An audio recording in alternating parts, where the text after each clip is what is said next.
Health Information Technology program combines healthcare, business, and technology. This online degree provides students a broad range of knowledge that allows them to choose multiple career paths. Our graduates work in data analytics, electronic health records, medical coding, and much more. Employment growth is high for HIT careers. Upon completion, our students are eligible to take the Registered Health Information Technician exam since we are nationally accredited by CAHIM. For more information, go to jeffco.edu/HIT.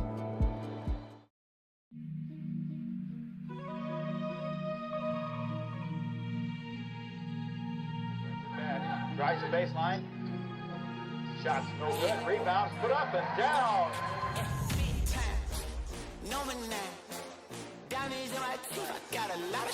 from 10. No good. Rebound. Takes it from 18. Count it, Monty Vogel. Good shot. Plays for 3. Count it. Alfonso Cotton puts it down, and we're tied.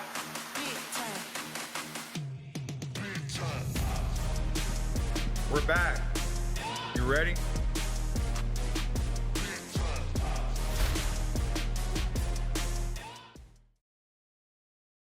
The House Bar and Grill at your Festus Pasta House is your place to watch all local high school sports live. That's right, I said live. Come in and enjoy all local high school sports brought to you live on our 5 big screen TVs from Livestream STL. Also enjoy our happy hour menu, which includes half-price pizzas, discounted appetizers, and drink specials. We are the best place to gather for your local high school sports brought to you by Livestream STL at your Festus Pasta House on Highway A, where it's always a great time.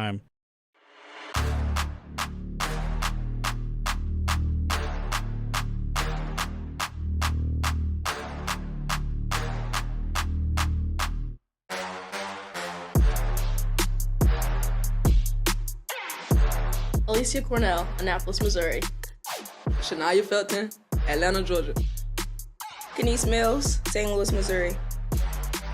Lucia Luque, Malaga, Spain. Jacayla Kurt, St. Louis, Missouri. Carlise Mitchell, Chinaville, Louisiana. Taylor Montgomery, St. Louis, Missouri.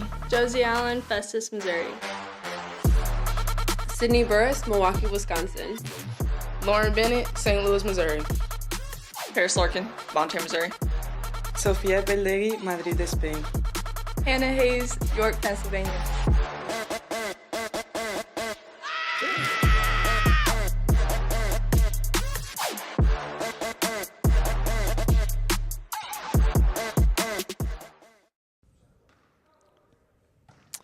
Hey, we are catching up here with Bob Deutschman, the athletic director here from Jefferson College. How you doing, Bob? Doing well. How are you? Wonderful, wonderful. Basketball season is upon us now, and saw a great crowd here Wednesday night for the men's game. First time in over 30 years we've had a men's team here, and I'm sure you were happy with the turnout. Well, yeah. I mean, with all the meetings, all the planning we had with that, the one thing I kept saying is we're just going into the big unknown as far as what's going to show up, because we don't do pregame ticket sales or anything like that to give you a mark. It's just kind of seeing, I remember it was about 5:30 and we were already starting to fill, and I'm like, that's a good sign. Yeah. If we're an hour and a half out, outside of tip, and we're already getting people coming up, it was, but what it turned into was even beyond what I imagined it would be. We had talked about opening up the other sides at a point just because it was filling up. We're at standing room, and we just decided just to leave it as is. But it was great, and having Hillsborough dance team here and having that connection and just the whole thing. I thought the guys played a great first half. The game got away from us a little bit. Their length was substantial. We have a 7-footer that is not quite ready to play physically yet. He's got an Achilles issue when you get chemo out there, and certainly would have been helpful, but I just our post defense kind of got it caught up to us. It was 6'4" on 6'11". Yeah, it doesn't usually turn out well, but you could sort of see pregame that there was some length that we were going to have to deal with. But I thought we counteract that with our guard play and with our speed and our athleticism, and it got ourselves to the line a lot in the first half, and just sort of I think the game got a little fast for us. But first game out with a brand new roster, and all the surroundings, I think the game will slow down for us, which will allow our speed to be productive as opposed to hurt us. I think if we just got going a little bit too fast and started turning the ball over a little bit. But all in all, the night was fantastic. Yeah, great atmosphere. Was very, very pleased with the turnout as well. And, great showing. And again, like you said, the amount of competitiveness is definitely there. It's just going to take some time to build and, contribute to that culture and that pedigree. Moving over here to women's basketball today, and second year for Coach C.B. Walker here. Very impressed with the programs he's putting together, and I don't know about you, but I really thought even last season, things kind of happened a little bit like Wednesday night. It took a little while to kind of flip the switch, but by the end of last season, you really started to see the culture take place. Your thoughts on CB? Well, yeah, when we were going through the process of doing this, and as we were, it was a dynamic situation because it wasn't just, it wasn't just taking over the women's program. It was then building the men's program and doing both, and you kind of go in with a mind's eye sort of mentality of what you're looking for. You don't exactly know what it is, but it is kind of like that. You'll know it when you see it. And right. We had gone through the interview process. He was actually the last interview we had, and heading into his interview, I thought I had a pretty good idea where we were going to go. It was a very solid basketball hire. But within 5 minutes of his interview, my mind had already flipped, and we could have stopped right there just because there was a dynamic. Clearly, the basketball part's important, but we needed a face. We needed. I thought he became the perfect face from an energy standpoint. Just a very dynamic, high energy, just an abundance of energy type of guy that just seems to never tire. I told him the other day I've never seen him walk in the day tired, but he's perfect for what we're looking for. He's perfect for us. We're going to try to keep him as long as we can. I'm certainly he's going to be a guy that down the road we'll lose just in the right way for all the right reasons. We will. He's very good. And he's doing an incredible job for us, laying a foundation for someone to take over down the line. But this is the builder of the program, and our women are a year further in. We have two very dynamic players coming back, three actually with Lou and Jakayla and Sid, and so we're really good. Down low physically, it's kind of the opposite of the men right now. We're physical. We're down with our bigs and just getting trying to get our guard play to where we need it to be just to handle the ball pressure that we get and the just the full court. Teams typically on the female side, teams are going to pick you up full court and until you can prove that doesn't work, they're going to keep coming at you. And we ran into that problem last year with our guard play. Just once you put that on film, and so I think, going into the year, we knew we were going to have to get that better. I think we have. I think we got a lot of options of girls that can handle the ball and get the ball up the court for us. And for us, once we get it up the court, in the half court, we're going to be very good just because we're so physical down below. And so I think if that will be today, you'll see if we handle pressure, we're going to be fine. If we struggle with it, our size isn't going to really help us a whole lot. Right. Well, we're looking forward to it and appreciate the time. Absolutely. Bob Deutschman from the Jefferson College Athletics Department. Too legit. When we could be superstars, we've been rather wrecking car. What is at stake for us? Kicking up on the run. Yeah, we could be superstars. So the pressure time is up. So we fell off the spinning tops. Don't go baby, break my heart.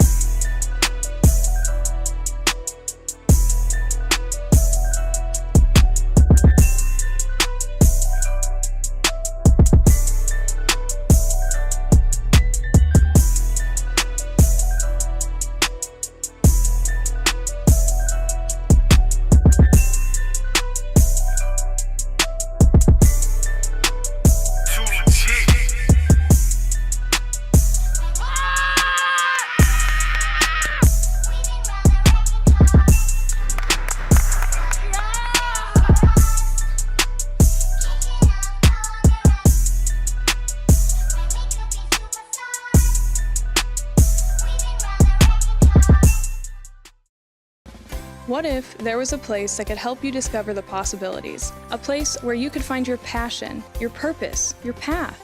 Jefferson College is that place. So what are you waiting for? Discover the possibilities at Jefferson College.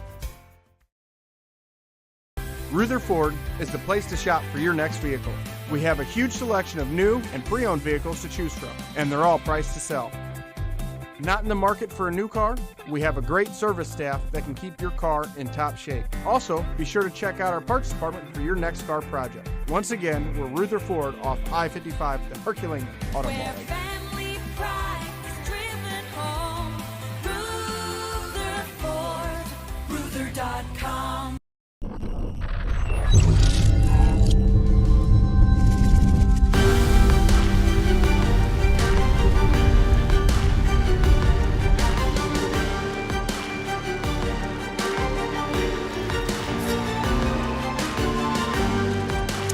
Good afternoon and welcome to Lady Vikings basketball. We're live from Joel and Stringer Court in Hillsboro, Missouri, home to the Jefferson Vikings. They will be taking on the Southeastern Community College Blackhawks. They are out of Iowa. Ray Halbrook along with Brian Kaplinger and Matt Bates. Gentlemen, how are we doing today?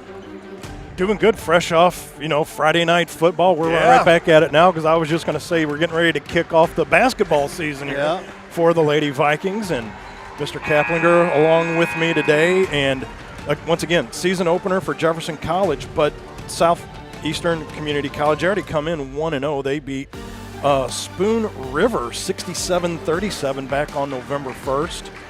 This is a program, though, that last year, when you're looking at their record, at one point they were 0-8, but then in December they had to actually cancel their program because of player non-participation, illness.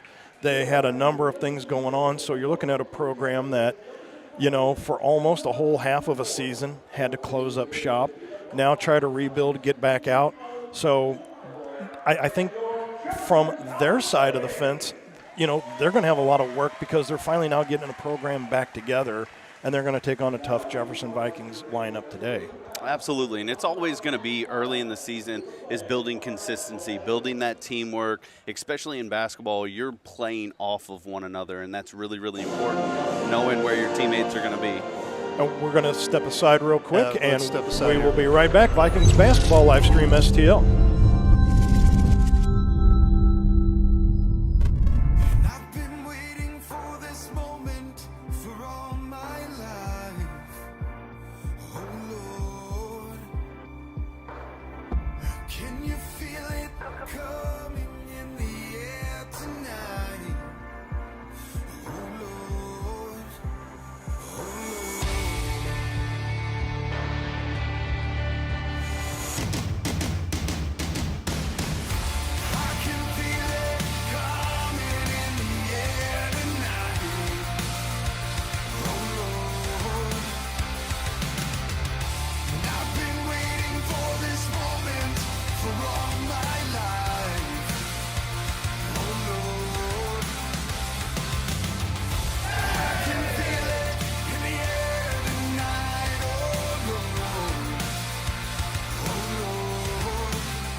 Hey, y'all, it's Jeff from Case and Bucks. Thanks for watching the games today. We appreciate all your business all year long. Don't forget, we've got awesome wings, we got amazing burgers, we got salads like you wouldn't believe. Come check us out. We have barbecue on Thursdays, we have Southern Nights on Wednesdays, we've got bingo on Tuesdays. We can't wait to see you all. Thanks a bunch, and we look forward to having a great summer with y'all.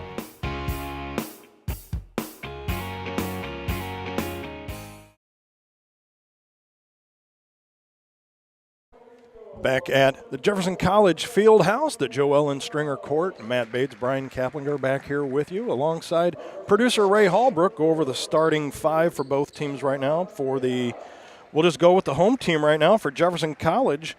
Coach C.B. Walker will send out the following. Number 2 at guard, Shania Felton.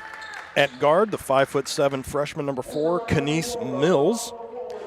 At forward, number 5 from Malaga, Spain, Lucia Luque. Number 10, Jakayla Kirk at forward, the 6-foot sophomore from St. Louis. And rounding out the starting 5 will be the freshman from Festus, number 22, Josie Allen. For the Southeastern Community College Blackhawks, Coach Chevis Thompson will send out the following 5. That will be number 4, Angel Maiz. She was an academic All-American. Number 12, Victoria Escribano, the freshman from Caugas, Puerto Rico. Number 22, Tati Pereira. Number 23, Denasia Peterson at guard. And at forward, number 30, Nair Lucas from Miami, Florida. So that is how the starting 5 will play out for both teams. Coach C.B. Walker, just fresh off of, as they were talking about in the pregame show, the men's team, after 30 years in the making, had their first game back on Wednesday, and Livestream STL was there to cover that as well. So a lot going on in the community right now, Mr. Bryan. Absolutely, and it's exciting. You can kind of hear a little bit of the background music, noise, a great turnout, I think, for a Saturday here at the field house, and just looking forward to a good game, especially kind of this relaunch of a season, kickoff, if you will. I think it has the makings of a battle here this morning. We want to thank everybody following us on Facebook, YouTube, X, and following us through the TKDS Sports app, Mixler. I'm telling you right now, the message is getting out there, and the pulse and the vibe in the community really, really operating on all cylinders. Absolutely. Excited to be here. This is my first opportunity getting to be a part of a Lady Vikings basketball game, and so I'm really looking forward to just being a part of this and just feeling the energy and the emotion of the game. In the center dot right now, at least Lucia Luque will be getting ready for the tip-off, and we'll see who the Lady Blackhawks send to the middle. That will be number 30, Nair Lucas. And there you hear the blowhorn. Season is underway. Luque gets the opening tip, so the possession arrow will go to the Blackhawks. Far side, Josie Allen. Back up top, that goes to Felton. Felton going to drive through the paint. No.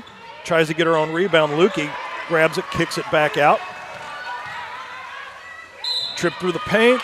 Does not get the bucket, and the bruise is Jakayla Kirk, the 6-foot sophomore from St. Louis, but going to go to the line. Yeah, and off to the start. Looks like great aggressiveness from the Lady Vikings. There you see from Southeastern. They're opening up in a man-to-man coverage. They're really going to try and guard tight on the perimeter, which is going to lean to a lot of drives and maybe kicks or drives and layups today. Fouls on number 22, Tati Pereira from Ubatuba, Brazil. That will be Jakayla Kirk knocking down her first point of the season. Follow that up with her second point of the season, so 2 for 2 from the charity stripe and a 2-0 lead for the Lady Vikings, only 25 seconds into the contest. Up comes number 22, that's Pereira. They go back up top, over to Maiz, dish down low. Went to go to Maiz, that was picked off by Allen. Allen breaks out. Back up underneath goes Mills, and Shanice, just instead of putting it off the square, tried going from the underside of the bucket, which you can't do that. Yeah, I think just, you kind of get caught up in a quick moment there when you're on a fast break rush like that, and the basket gets to you a little bit quicker than you anticipate. Yes, it does. When you're doing 80 miles an hour and the other car in front of you just stop like that backboard, you're like, whoop. 9-10 left to go, opening quarter. Kick back out up top to Maiz. Maiz working on Felton up top. They go down low. Little shot put up from 15 feet out, right off the square, and in goes Nair Lucas. Knots the score up at 2-2. Back over Mills. Over to Felton. Felton to Lukey. Tried to go down low to Kirk, and they're going to call a foul there on number 12. That's Victoria Escribano from Cayugas, Puerto Rico. The freshman forward going to get called for her first foul. So Mills is going to throw it in with 20 on the shot clock. Goes back up top to Kirk. She's going to drive in. She promptly feeds it right into the breadbasket of number 23, Denasia Peterson. Right pew, wrong church. She had the right idea, just the wrong team. Yeah, it's moving fast so far early in this game. Both teams looking to try and drive quick, and so you're going to see some of those mistakes. You just got to limit those and really look to make clean passes and get some open shots here. Lukey in there trying to fight for possession with the ball, and looks like that will be Nair Lucas picking up another team foul on that. And that will be Mills throwing in once again. Try this for the third time. There goes Josie Allen cutting through, and now it looks like there's a foul called on.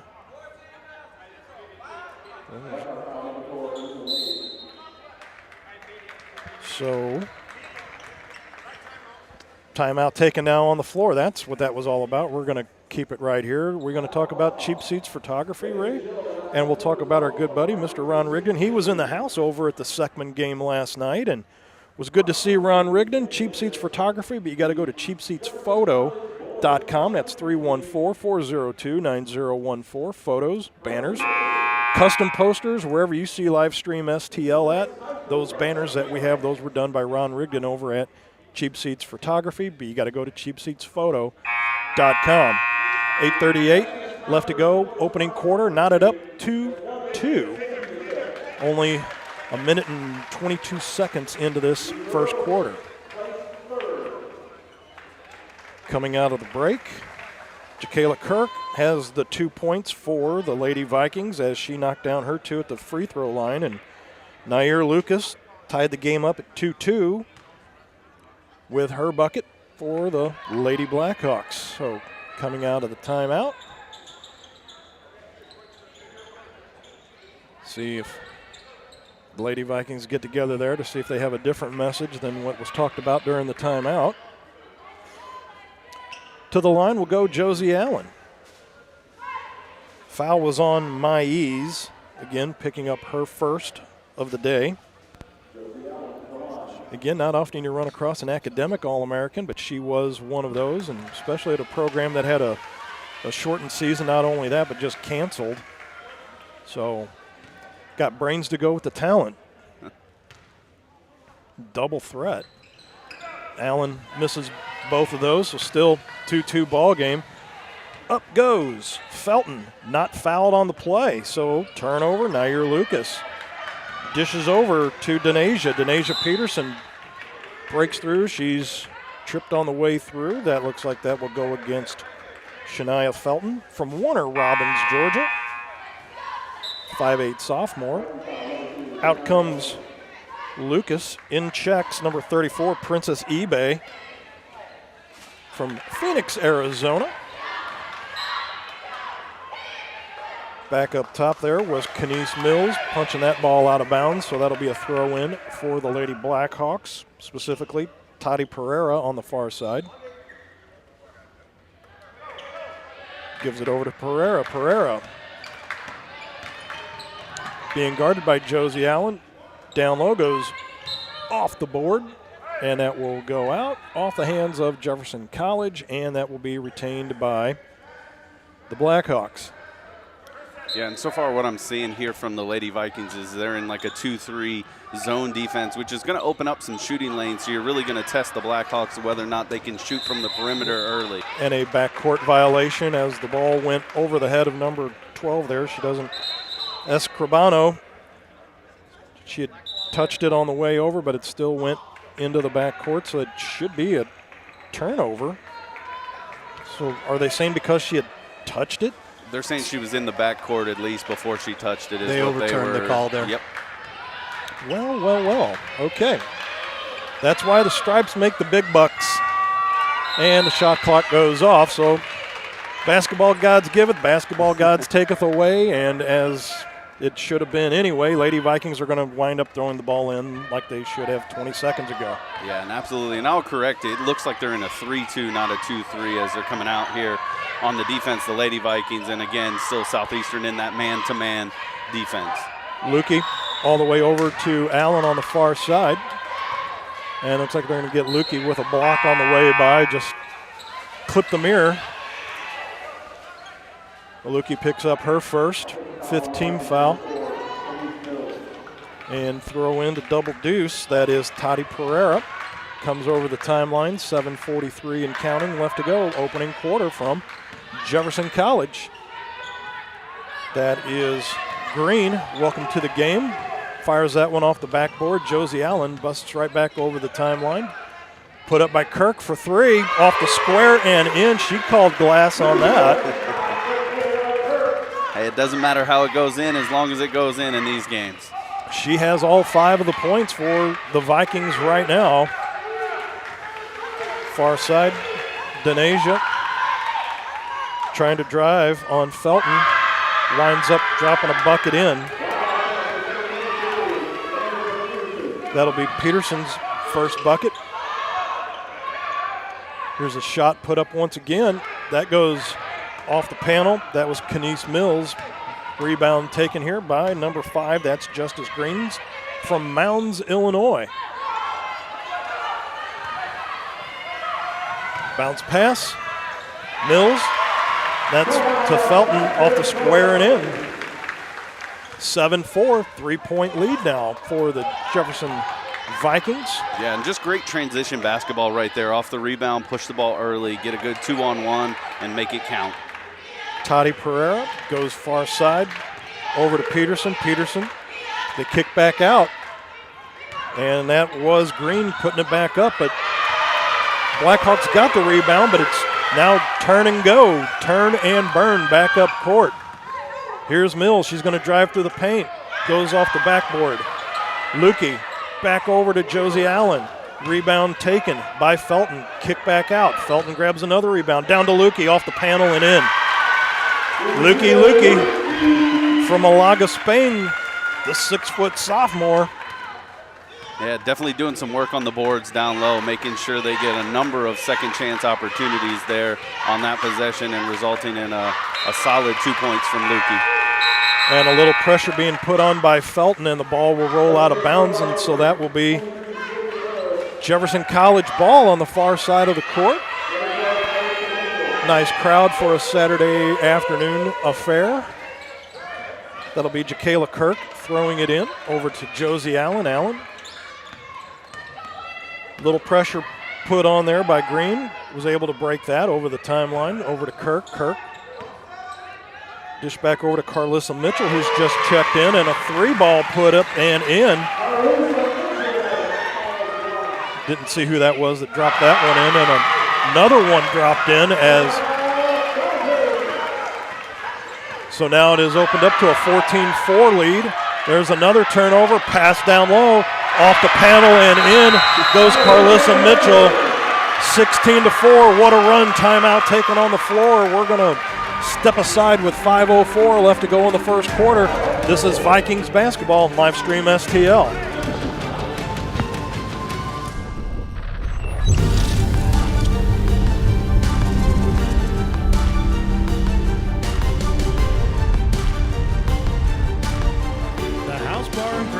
Festus Pasta House is your place to watch all local high school sports live. That's right, I said live. Come in and enjoy all local high school sports brought to you live on our 5 big screen TVs from Livestream STL. Also enjoy our happy hour menu, which includes half-price pizzas, discounted appetizers, and drink specials. We are the best place to gather for your local high school sports, brought to you by Livestream STL at your Festus Pasta House on Highway A, where it's always a great time.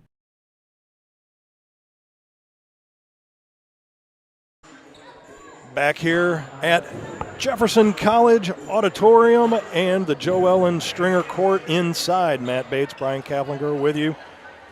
Alongside producer Ray Hallbrook as well. 5:04 left to go, opening quarter. And out of nowhere, the Jefferson Vikings have sprung a leak on the scoreboard, and they're now up by 12 as right now the Lady Blackhawks can't get out of their own way right now, and the Vikings are just making points off of every turnover. Here's a shot out of the break. Rebound taken by Jefferson College. Green tried to poke the ball out, but got a little bit of the arm of Kirk on the way by. So that'll be another foul on the floor, as nobody was in the act of shooting on that. Yeah, and what you're seeing really is the Lady Vikings have kind of turned up the intensity on defense. They're pressing, they're looking to have active hands, get in those lanes, tipping balls, and it's resulted in a great run for them here late in the first quarter. But I'm guessing with the number of fouls that they have, that will send her to the line to shoot two. First one goes off the back iron and out. So, all right, see if we can make sense of what just happened here. So the Vikings, I'm going to say that's number 24, Lauren Bennett. Because that does not appear to be Sydney Burris, because Burris is wearing 23, and I had two 23s on my sheet. So tripped over her own feet. Normally back in the day they would call that a travel, throwing the ball off your seat of your pants like that, but Denasia Peterson gets it over to Nair Lucas. Lucas was fouled, so can't fault the Lady Vikings for going after the loose ball. Collective effort right now. Justice Green. Strip, she got caught looking at the bench. Josie Allen fouled on the way up with the bucket and the bruise. Allen to the line to shoot another one. Yeah, just a great heads-up play, catching their defense or the offensive player, kind of looking away, getting a great steal, and then pressing it. Was trying to get a read on the coach. There's the replay right there, as you see, as Green was just trying to sneak a peek over at the bench to see what the offense was. Josie Allen said, "I'll take that away from you, thank you very much," like just the hand in the cookie jar. Misses the and one, as there was only one other Lady Viking in the box. So it was just kind of odd on that. There was a foul from behind, but that is not called, as Allen took a shot from Green. Okay. Play on, says Hogarth. Wow. Physical here so far. All right, so that is Bennett. They give it back down to Green. Green fires up an air ball, so that comes back up the floor, 4-on-2. Bennett off the panel and in. Boy, they might break out some Windex with all the board work they've been doing today. Absolutely, and again, as I mentioned earlier, just great transition off the rebounds. I mean, they're getting out, looking to run, and it's creating a lot of easy baskets early here for the Lady Vikings. Reach in by Bennett's going to stop the clock with 3:44 left to go in quarter number one. It is a 21-4 ball game. Mercy. Don't take your eye off the ball. But I'll tell you what, I mean, the Lady Vikings are taking every advantage. I mean, it's one thing to create the turnovers, but it's another thing to put the points up off the turnover. Allen for three. Had enough mustard on it, just missed it, but that was Sydney Burst checking into the ball game. She had the ball and fouled from behind by number 22, Toddy Pereira. Covered Sydney Burris over on the volleyball side, the 6-foot sophomore from Milwaukee, Wisconsin. She is, I'm telling you right now, I wouldn't want to encounter her in a dark alley. She's put together. Absolutely, and just doing some great work on the block down low. Just watching the free throws here from her. But, you look at this team so far. They are quick, they're looking to run, and they are sound down low on the defense and offensive side on getting on the glass, and that has really kind of made the difference. It makes it a lot easier when your teams are 1 and out, but then you get multiple opportunities on the offensive side. The syncopation that the offense is in right now as Burris knocks down the other one. I mean, for game number one, everybody seems to be on the same page right now if you're on the Jefferson College side of the fence, and there's, a few things that right now the Blackhawks need to work out, but like I said, they had a whole half year of their program canceled last year, so just trying to get people back out into the program. 3 ball put up. That goes off the side of the backboard. That's being brought right back up by Mills. Mills over to Burris, up and in. Burris is checked into the ball game. She promptly has knocked down 4 in the process, make it 25-4. That is Escribano. Goes out on the far side. She's fouled on the way by. You can see from the Blackhawks here, they're trying to get their offensive rhythm going here, get some early shots, create a little bit of space. Very fortunate on that play. I think Escribano did a great job of getting to, the free throw line for the jumper.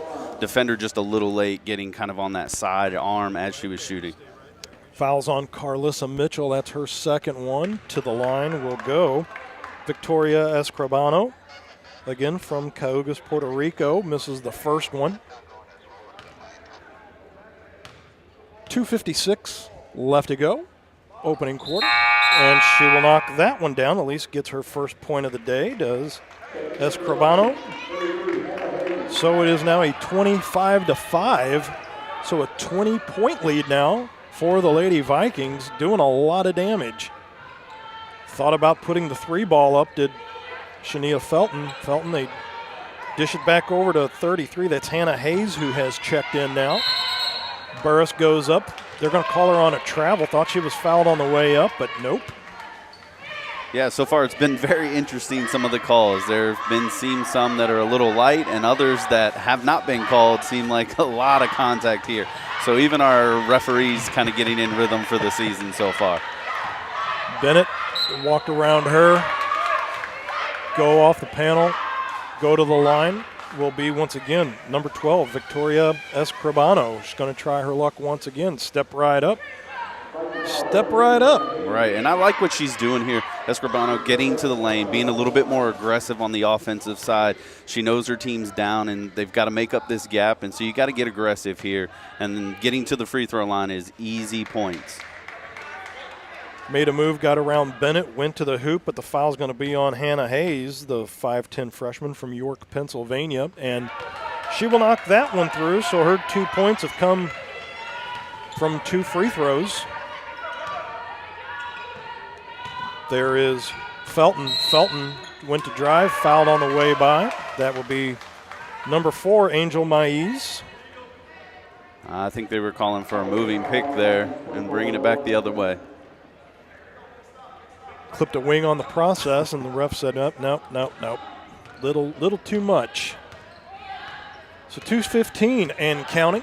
Left to go quarter number 1. Matt Bates, Brian Keplinger back here with you at Jefferson College Auditorium.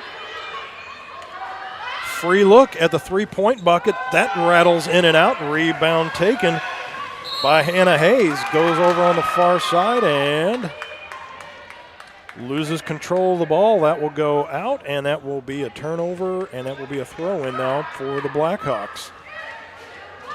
Just a tick under 2 minutes, $1:59 left to go. Pereira. 25-24 now on the shot clock, looking for a little pick set up. Gets it, and drops in a, did they give her a 2-point bucket on that? Yes, they did. So 25-9. 3-ball put up. Hannah Hayes, welcome to the score sheet. Absolutely. That was a fight for the ball for Felton. How are they going to rule that? Because I thought Felton knocked that off of a Blackhawk player. But apparently they're going to call Felton with the foul, so. Yeah, I think in an effort to get to the ball, she did trip up the offensive player, and that's what they got her with there.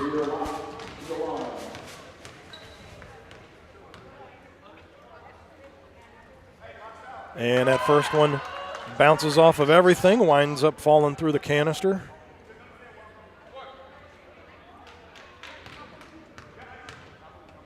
Ready to shoot up the next one. 28-10 now. That goes right off the front of the rim. And it looks like a lane violation is going to be called.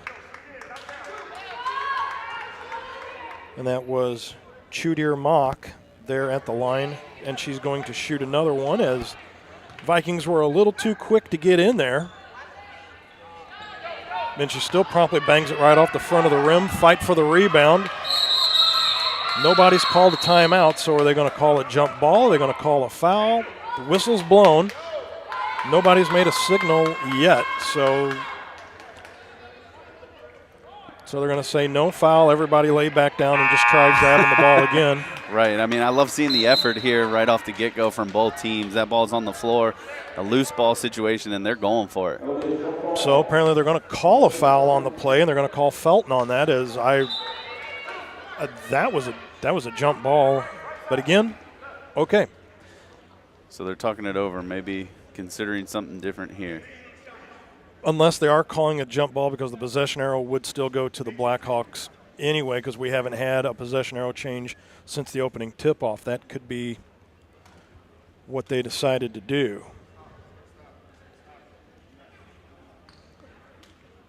All right. Because the foul could not have been on Felton because she's not on the floor at the moment. So that's my deductive reasoning. That's what we came up with. And that's what we're going to go with.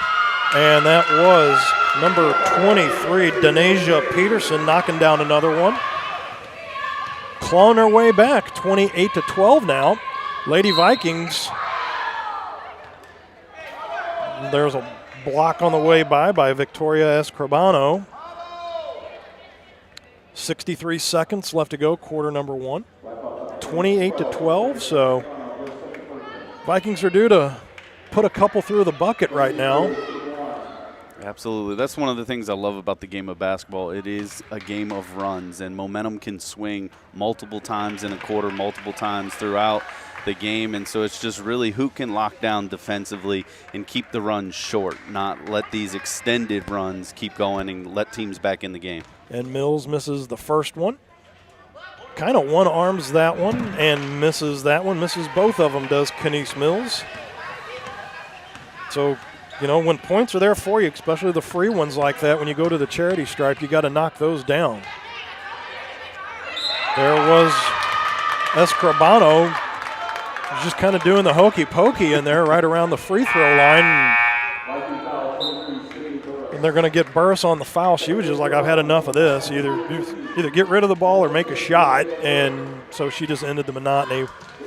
Yeah, I got a little too excited there when Escribano kind of turned to take the shot. And instead of just keeping her hands straight up, swatted at it. And usually that's a recipe for disaster, especially in a game that's being called this tight. 49.8 left to go, and that will be one there put down by Escribano. She nails that one. I have unofficially 5 for her on the day. Make it 6 on the day. 4 free throws and 1 from the bucket. As clock's winding down now. 26 on the shot clock, 43 on the game clock. Tried to go down to Lukey, and no dice on that. That was picked off by Peterson. They're going to bounce it back to the paint to her. They're going to kick it back out. Escribano is going to stop in from 18, rattles in and out. That'll be Jacayla Kirk bringing it up now with 23 on the game clock. Drives through the paint, off the panel, and in. Goes Jacayla Kirk, but been a long time since Jefferson College had knocked one down. Final 10 seconds left to go. So shot clock's off. CB Walker. Well, looked like they thought he was going to call a timeout. Apparently not. So Blackhawks are going to set up shop for a final shot. Attempts a 3. Fouled on the way up. So they're going to call Kenise Mills on the foul. And that should be 3 now that she will shoot at the line with 1.5. No, they're going to call 2. Okay. I thought her feet were back on the second blue line. I did too, and you know the only thing I could think of is maybe they just missed it on that one because she was definitely behind the three-point line when she attempted the shot. First one misses, that one misses as well, and time will run out with the score. Jefferson College Lady Vikings 30, and that is the Southeastern Community College Blackhawks 14. We're going to step aside. We'll be back with more Jefferson College Vikings basketball right here on Livestream STL.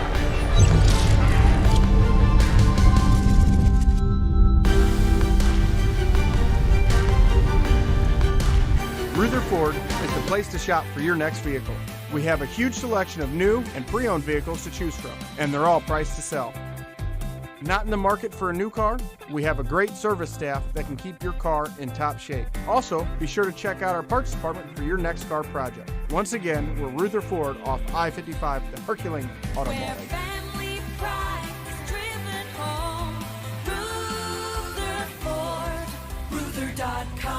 The House Bar and Grill at your Festus Pasta House is your place to watch all local high school sports live. That's right, I said live. Come in and enjoy all local high school sports brought to you live on our 5 big screen TVs from Livestream STL. Also enjoy our happy hour menu, which includes half-price pizzas, discounted appetizers, and drink specials. We are the best place to gather for your local high school sports, brought to you by Livestream STL at your Festus Pasta House on Highway A, where it's always a great time. And a great time indeed back here at the Joe Ellen Stringer Court inside Jefferson College Fieldhouse. Matt Bates, Brian Kaplinger here with you. And, you know, hey, in that first quarter with a 16-point lead, if you're CB Walker, I mean, you really couldn't draw that up any better, other than maybe just doing away with some of the ticky-tacky stuff. Yeah, they're doing a great job moving the ball on offense. I think getting out in transition from the defensive side, and then also just being very active with their hands, getting in the passing lanes, tipping balls, stealing, has created a lot of offense. So you want to kind of just say, hey, keep going at that. Let's build another lead as we move through this second quarter. And if you're Southeastern on the flip side, turnovers have been a killer. So you're definitely going to have to be a little bit more sure with the ball and be smart with your passes. Third foul on Green. Went to fake a three-point shot, does Alicia Cornell. Checking in, seeing her first action, down low. Burris goes up, no foul called on the play. But that is Jacayla Kirk. Says, I got your 6 on that. Yeah, and I love seeing this from the Lady Vikings. They are crashing on the offensive board and creating a number of second chance opportunities. Josie Allen checking back into the game as well, too. And Alicia Cornell, the 5'5" freshman, seeing her first action. They go back far side. Trying to make a move. Josie Allen sticks the hand in. Might have clipped the beak there of Escribano, but Kirk throws in the block. They're going to call her on the charge on the offensive side. Boy, I'm telling you right now, she came through with a head of steam. That was very brave there by the defender from Southeastern, making sure her feet were outside that little charge circle, half circle down there. But standing in there was a brave, brave take. Boy, straight to the net did Kirk go, but called for the charge. 9 minutes exactly left to go until halftime. Pass down low. They're going to kick it back out just outside of the paint. Lukey fighting for it. So somehow they were reaching over her back, stripped the ball out. They fire up a 3. Lukey's like, I got this one. Turn and go. Cornell, 3-on-1. Dishes out to Allen. Allen off the front of the canister. And rebound taken. And had a couple options to go with there. Could have given it to Allen. Could have given it to Burris. Decided to go with Allen and fired it right off the rim. Yeah, but to the line? Nope, they're not going to the line. I'm sorry, because it's Blackhawk ball. Absolutely. I just want to call out Lukey here on the Lady Vikings. I mean, she has been a terror down low. She is collecting all the rebounds. Unofficially, I think around 6-7 rebounds so far early in this game, and she's becoming a nightmare for Southeastern down on the paint. Press being put on, and it looks like that has paid off, as that is an unforced error. Little turnover for the Lady Blackhawks with 8:21 left to go. Kirk going to throw it in. Cornell leading the offense here from Annapolis, Missouri. Kirk drives out, gives it to Allen, going to chuck up a 3 off the rim. Lukey, rebound, kicks it back out. Kirk says, I got this. That bounces off. Burris fighting for the rebound. She has the ball. So we shall see if they're going to call another jump ball. So one official says jump ball.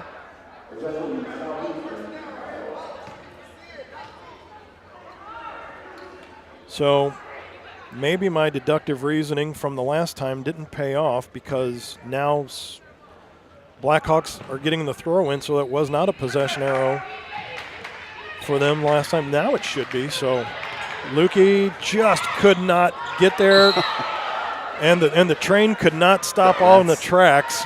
That's a tough play. Just went right over the back there of number 30. That is Nair Lucas. She had put the brakes on. Lukey was like, I didn't see your taillights come on, and I couldn't stop quick enough. That's just, you apologize and move on. And there's a bucket put in by Escribano. She posits another one. So there's now 32-16. They've cut the lead in half. Back come the Blackhawks 2-on-1. Wow. How in the world? So Cornell stuck her hand out. The Blackhawks, it went off their hand and out, and they're still going to award the ball to the Blackhawks. Now, yeah, that's a difficult call there, because, I mean, momentum would tell you that she had to continue to push that forward to push it out of bounds. Exactly. So Lukey sticks her hand out there, deflected it, but still retained by the Blackhawks. Josie Allen working all over Maiz. They do wind up stripping it, but Escribano steals it right back. Now, there we go.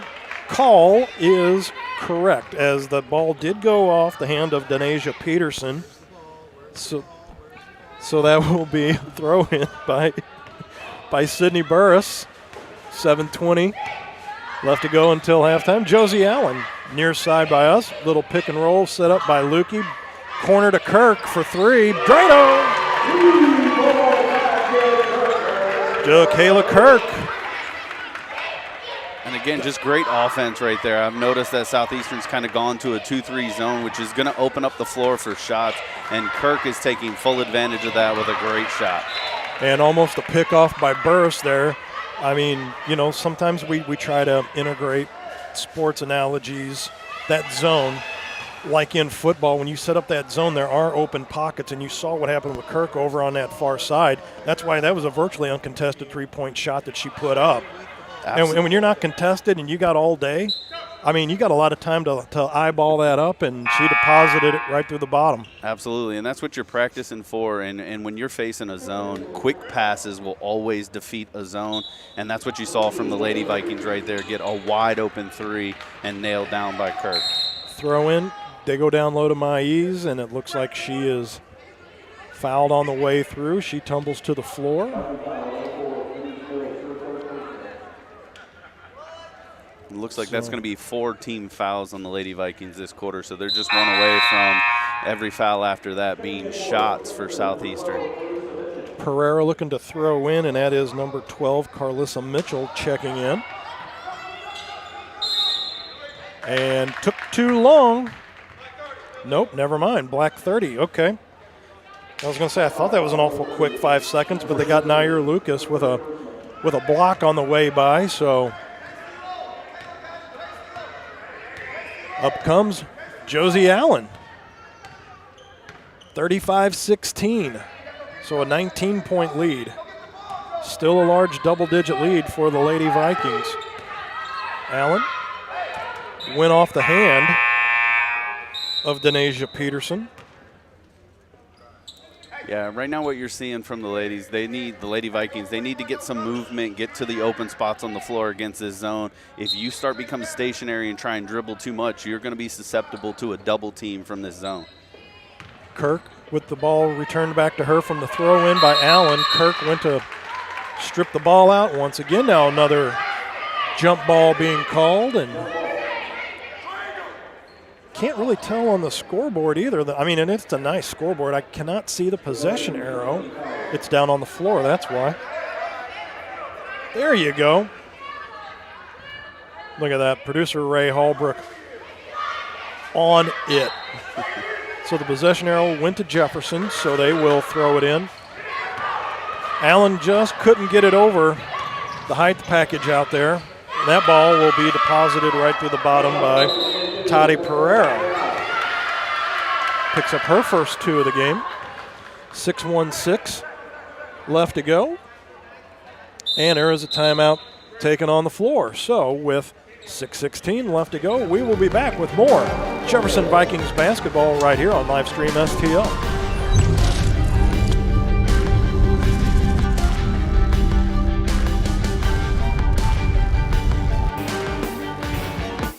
Hey, y'all, it's Jeff from Case and Bucks.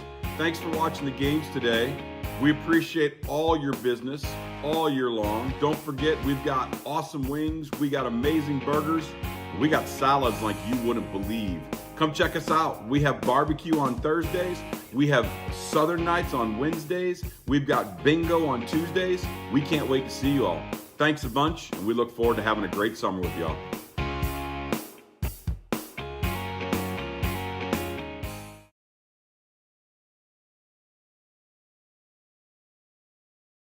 Matt Bates, Brian Kaplinger back here with you.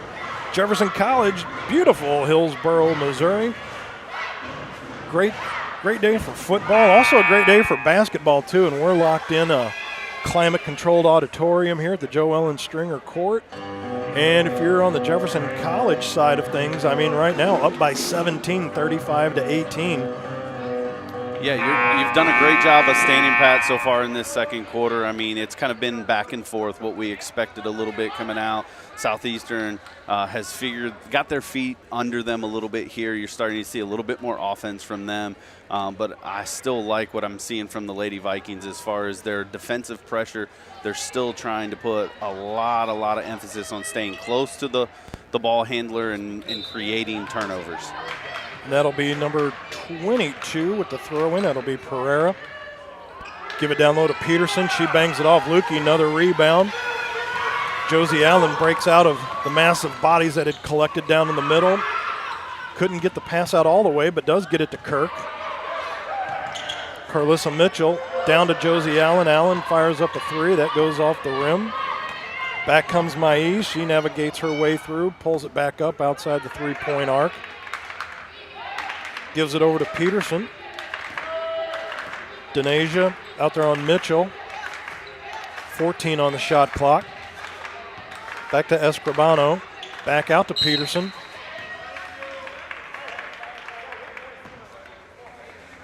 Okay. Yeah, I mean, the referees so far are not letting these screens really take effect. I mean, any kind of contact right now, they're calling, kind of an illegal screen, a block, if you will, on the players, and that makes basketball a very difficult game if you're going to limit the contact on those screens. Escribano picks up her third. 5:35 and counting until halftime. Mitchell swings it out to Kirk, and that was trying to catch the number on that. That's number 10. Okay, that's Chudir Mock from Des Moines, Iowa. Almost picked off that telegraphed pass, but the throw in by Mitchell. Now they go down low. Bennett, look at that, down low to Burris. Bingo. Sydney Burris filled out the deposit ticket and put it right through the bucket. Beautiful ball passing right there, and just heads up play, making it quick and resulting again in another easy basket underneath the rim. 37-18, Vikings back up on top. That is Mitchell getting that rebound. Busts up the far side. They try to go down low to Lukey. Ball picked back up. They go down low to Burris. Falls in between two. Kirk says, I'll grab that one. She's going to chuck up a 3 off the far side of the rim. Burris almost. Little foul on the way by, but no. So Pereira going to drive through. Little finger roll up, and Carlissa Mitchell pulls down another rebound, and they're going to get Pereira from Ubatuba, Brazil. Get her with a little foul on the way by. Once again, some of the little ticky-tacky fouls, those do add up over time, Mr. Bryan. Absolutely. Both teams now have 4-team fouls, so any other foul from this point is going to put each team on the line for some free throws. And Pereira collects her third foul of the day, so haven't made it to half, and they've got at least 3 ladies that have 3 fouls on them. That was Bennett. Hit the bottom of the backboard, got her rebound, but then lost control of the ball, and that will fall harmlessly out of bounds, and that'll be a throw-in for the Blackhawks. With 4:09 now left to go until halftime. Peterson over the timeline. Going to drive. Burris, the backed off. She shot a three, misses everything. Allen grabs that rebound, comes back up court. Being chased by Maes, goes in on Peterson. Going to call a block. That's probably going to be on Peterson on 23. Nope, take your pick. Yeah, on Peterson, that'll be her first. So to the line will go Josie Allen. Yeah, and just a great job there by Josie Allen. You know, she pushed the tempo a little bit, saw she didn't have anything, stepped back, and then caught the defense kind of on their heels a little bit and around to get the foul. Steps to the line. Last time she was at the line was to finish off an and one, and missed that after the bucket and the bruise. Puts that one through. Misses that one. Burris grabs that rebound. Little nice pass to Bennett. Look at that. Slick mitts. Good look by Burris. Beautiful pass. Great heads up on that play. Always keeping your eyes on the other players moving towards the basket. There's one off the panel. Gained by Mitchell. And said that Mitchell kind of shuffled her feet there on the rebound on the pass. I was going to say, I didn't see what they had called there. Okay, so they got her with the travel and the turnover with 3:30 left to go. 3 minus 3 is 0, and 30 seconds exactly on the shot clock. So a lot of threes there. A lot of threes, a lot of zeros. So just like dominoes, they're all stacked up here just outside the paint. It's funny you say that, but there's no paint in the paint.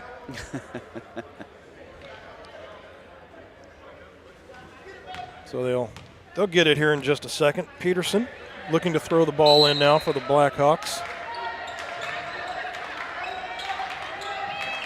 Getting close. Almost a pickoff by Burris. Just missed that. Drives to the baseline, goes Peterson. Allen grabs that rebound, fought for. Green gets it back out. Burris says, I'll take that. Goes off of her knee and out, and that will be a turnover on the far side. Justice Green to throw in for the Blackhawks now with 3:17 left to go till halftime. So now, referee's just making sure everybody's on the same page. So Green will throw it in over to Peterson.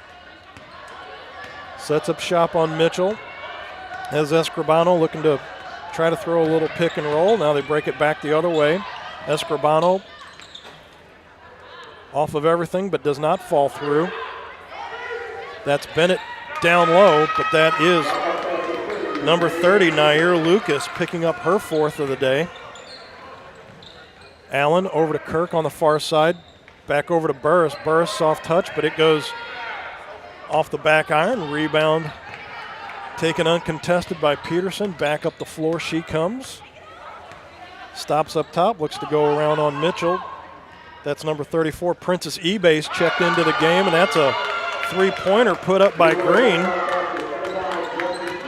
Her first bucket of the day is a big three. Make that 40-23, so the lead's been trimmed to 17. Kirk on the far side. Green missed the pickoff going for the ball. Ebay being guarded by Kirk. Gets around that, up to Peterson. Peterson in the middle to Escribano. Goes a little too hard. Kick back out to Peterson, but they're going to call a foul on Bennett as they got their feet tangled up. 2:03 left to go here in the first half. 40-23. You're kind of seeing the same thing you saw towards the end of the first quarter from the Lady Blackhawks. They're getting on a little bit of run here kind of towards the end, and so if you're the Lady Vikings, you've really got to kind of settle down on defense here. You've switched to a man-to-man, and so make sure you lock up, switch those screens when they come, and not give any open shots but contested shots for the team. That one bounces off a little too hard. Ebay at the line. Princess eBay from Phoenix, Arizona. IBEH, pronounced eBay. Drops that one through. Welcome to the score sheet, her first point of the day. 2 minutes exactly left to go in this first half. There's Bennett for three. Bingo! Lauren Bennett, give her 7. 43-24. Been a while since the Lady Vikings have put a couple buckets together consecutively. That is Lucas, Shuffles, and they're going to call, I guess it's going to be 12, Carlissa Mitchell, and that'll be her third.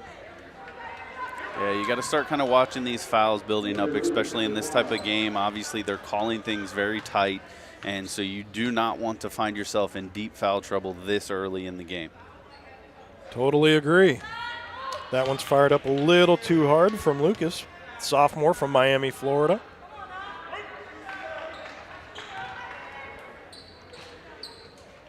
With 1:37 left to go in this one, at least in the first half. Knocks that one down. So makes the score 43-25. That is now an 18-point lead. Josie Allen bounces it to the feet of Cornell. Cornell just now over the timeline being guarded by Green all the way across court to Kirk. Kirk to Bennett. Bennett, she's going to drive through. Just has the ball taken away from her by Peterson. Makes a move around Kirk. Gives it back to Escribano. She's going to just soft touch and drop that in through the bottom of the bucket. Escribano with another one. Makes it 43-27. Kirk on the far side. Almost turned it over, but Cornell going to drive around on Peterson, being guarded heavily by Peterson. Pulled up her dribble. Gives that to Eppeldeggy. Has just checked into the ball game. Sophia Eppeldeggy from Madrid, Spain. Getting her first action in the last minute of the first half. That's got to be a tough assignment. Yeah, it's like just dusting off the uniform, and then before you know it, it's going to be halftime. But hey, welcome to the free throw line, Eppeldeggy. Hey, it's didn't even do any bounces and bangs it right off the front of the rim. It's a tough task, but like we said earlier, they're calling this game close. A lot of fouls so far, so maybe what you're seeing from the coach here is just an opportunity to get some other players in to make sure we don't have any foul trouble lingering into the second half. Eppeldeggy missed both of them. Kirk tried calling a timeout, but she couldn't because she really didn't have the ball in order to do so, as it was down under her legs. Blackhawks wound up turning it over. There's Allen, almost threw it over the head of Kirk. Kirk being guarded by 3 Blackhawks. So somebody's got to be open. There's Bennett for 3, fouled. On the way up, that will be, once again, number 12, Victoria Escribano. That should be her 4th, and it is. Well, I'm not even going to guess how many she's shooting because I thought she had fired up a 3, but right, we've been proven wrong before. So 34.6 seconds left to go until halftime. Bennett's going to knock that one down and through. Unofficially have her at 8. And it'll stay that way, and as she is shooting 3, so I had my secret bet on Vegas with 3, so I'll take my winnings on that one. Thank you very much. Chucks that one up. Gave a little twist of the ball right there before she went to fire it up, and I think that offset her sights just a touch. 3 seconds difference on the game clock and the shot clock, so Peterson going to drive on the near side to us, kicks it back up top, drives down through the paint, and Lucas going to go back to the line to shoot another 2 with 17.2 left to go. Not sure that's the play I would have ran with that much time, unless they're wanting to try to set up some sort of press, if you will, to maybe try to get the ball back once again. But it seemed like there was a little too much time that they've left on the clock, but Yeah, because you weren't going to get a 2-for-1 in that situation. Like you said, the only thought process is maybe you put a full court press on and you can get another quick turnover, which would result in an easy basket. Otherwise, you just want to kind of sit back on that, at least wait for about 8 seconds really on the clock before you start moving towards the basket. That will be Lucas missing the first one. A little more time taken on this one. Bounces that one off the back iron. Peterson's going to grab that. Backs back out now. 13 on the game clock. Green fires one up. Kirk hit from behind. Allen grabs that. She's being matched up the floor by Lucas. Makes a spin. Chucks it up. That goes nowhere. That will fall to the floor. As we've hit halftime, only 14 put up in that quarter, but it is a 44-27 lead as we have hit halftime here at Jefferson College. We will be back with halftime action right here on Livestream STL.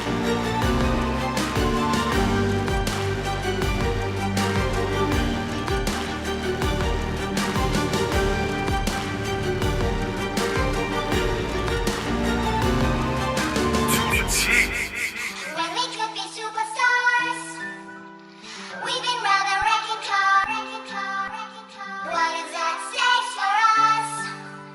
Kicking up on the run. Yeah, we could be superstars. So the British don't promise up. So we fell off the spinning tops. Don't go baby, punch out. Break my arrow.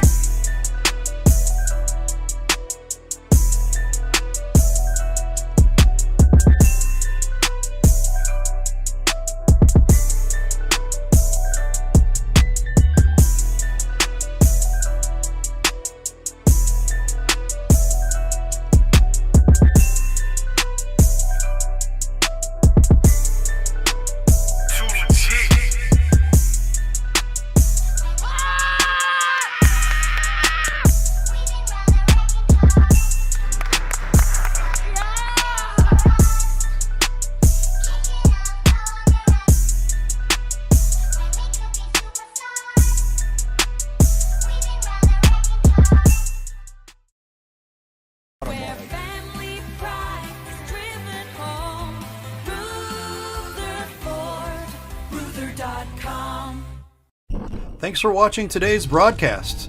Any unauthorized use of this broadcast without the express written consent of Livestream STL is strictly prohibited.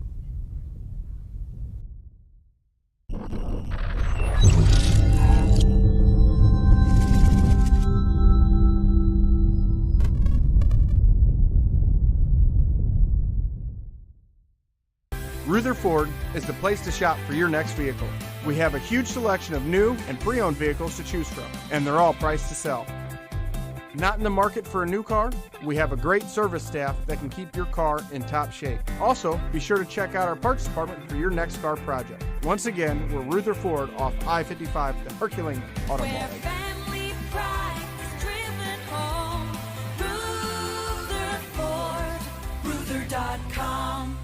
Tire Bargains, your one-stop destination for all your vehicle's needs. Established in 1985, we offer the best deals on all major tire brands, custom wheels, and lift kits. But we do so much more than just make your vehicle look good. We also help make sure it rides and drives good by offering a full range of repair and inspection services, including alignments. Whether it's custom accessories or repair work, Tire Bargains has you covered. Tire Bargains is located at 2100 Truman Boulevard in Crystal City. Give us a call today at 636-937-0021. I'm Scott Seek, your local Edward Jones financial advisor. When we work together, we'll focus on what's important to you. We'll create a personalized financial strategy backed by our advice, tools, and resources to help you reach your goals. And we'll partner to help your strategy stay on track no matter what happens. Contact me today at 636-937-8081. Edward Jones, member SIPC. Mama's on the Hill, home of the original toasted ravioli. For reservations, gift cards, and banquet and catering inquiries, contact them at 314-776-2400 3100, located at 2132 Edwards in St. Louis, Missouri. Check them out on the web on mamasonthehill.com. Follow them on Facebook and Instagram for exclusive holiday offers. Hi, this is Steve Curley at MasterTech Auto Glass. Response has been great to our new business, but remember, we're not new in the business of auto glass. We have over 20 years of experience in rock chip repair, full windshield replacement, and we also offer camera recalibration services to keep your safety features functioning properly. We're a family-owned business, and I sincerely ask that you give my wife, Amanda, and I the opportunity to earn your business. So stop in or give us a call at 636-208-0018 or check us out at mastertechautoglass.com. We're MasterTech Auto Glass, located at 104 Twin City Mall in Crystal City, Missouri. Your vehicle will be in good hands at MasterTech Auto Glass. Hey, y'all, it's Jeff from Case and Bucks. Thanks for watching the games today. We appreciate all your business all year long. Don't forget, we've got awesome wings, we got amazing burgers, we got salads like you wouldn't believe. Come check us out. We have barbecue on Thursdays, we have Southern nights on Wednesdays, we've got bingo on Tuesdays. We can't wait to see you all.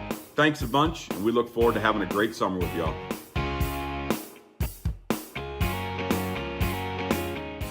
You can now download the TKDS Sports Network app for mobile, Roku, and Fire TV. Help support Livestream STL by subscribing on our website at livestreamstl.tkdsports.com. Your support helps us to continue our great coverage of Jefferson County and St. Louis County sports. We greatly appreciate your support, and thanks again for watching Livestream STL. The House Bar and Grill at your Festus Pasta House is your place to watch all local high school sports live. That's right, I said live. Come in and enjoy all local high school sports brought to you live on our 5 big screen TVs from Livestream STL. Also enjoy our happy hour menu, which includes half-price pizzas, discounted appetizers, and drink specials. We are the best place to gather for your local high school sports, brought to you by Livestream STL at your Festus Pasta House on Highway A, where it's always a great time. Rutherford is the place to shop for your next vehicle. We have a huge selection of new and pre-owned vehicles to choose from, and they're all priced to sell. Not in the market for a new car? We have a great service staff that can keep your car in top shape. Also, be sure to check out our parts department for your next car project. Once again, we're Rutherford off I-55, the Herculean Auto Mall.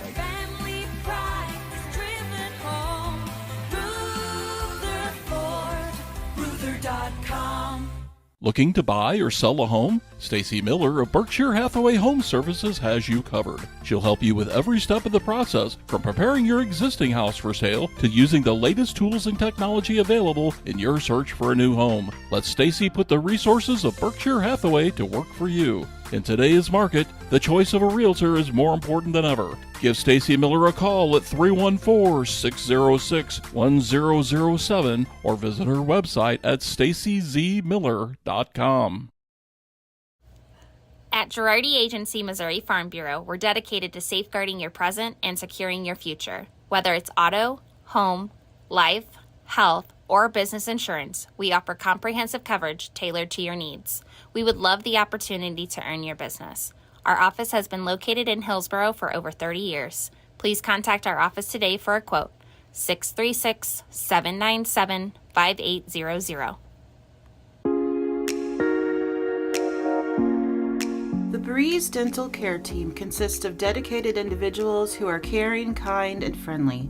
Our staff is here to ensure a pleasant experience during your visit to our office. Our team includes experienced and energetic people whose goal it is to communicate well with our patients and provide the best care possible. Providing preventative, restorative, and cosmetic care, schedule a visit by calling 636-937-3030 or find us on the web at breezedentalcare.com. Hey, Ray Halbrook here with Livestream STL Media. You know, we wear a lot of hats in this business, and to tell you the truth, we have a lot of hats from the area here in the Jefferson County and St. Louis County area here, and we really just like to tell you about all the different hats that we take care of here with a lot of different schools, a lot of different organizations, things like that. So as I'm doing this hat, you might be thinking, you know, hey, I'm a business, and I'm looking for a way to advertise my business. Well, here's a perfect way right here.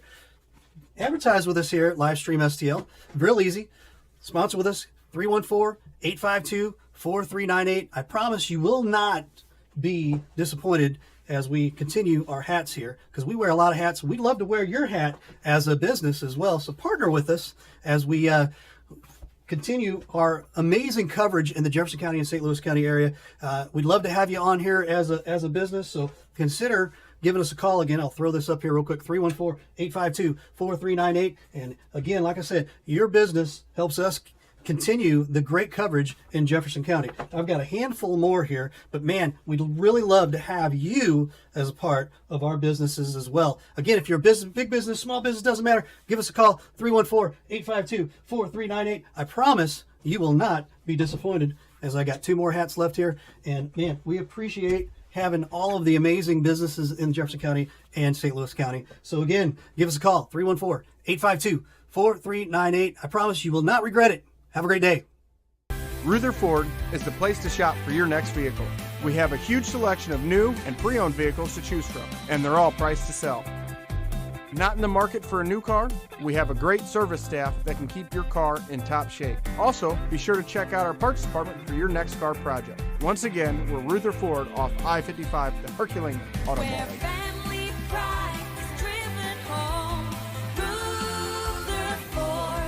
Ruther.com.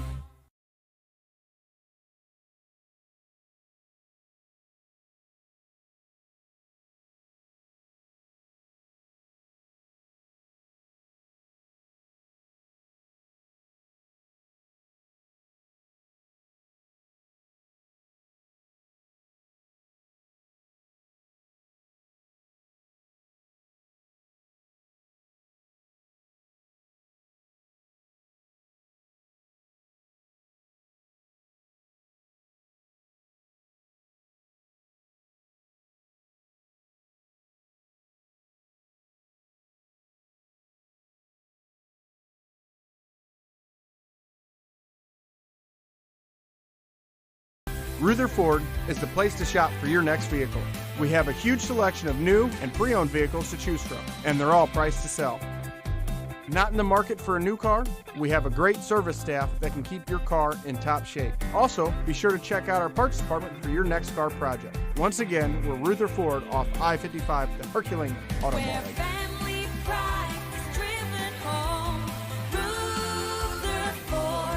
Ruther.com.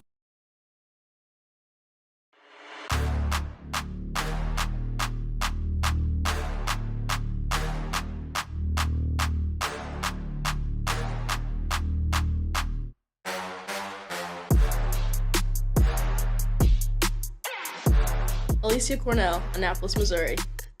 Shania Felton, Atlanta, Georgia. Kenise Mills, St. Louis, Missouri.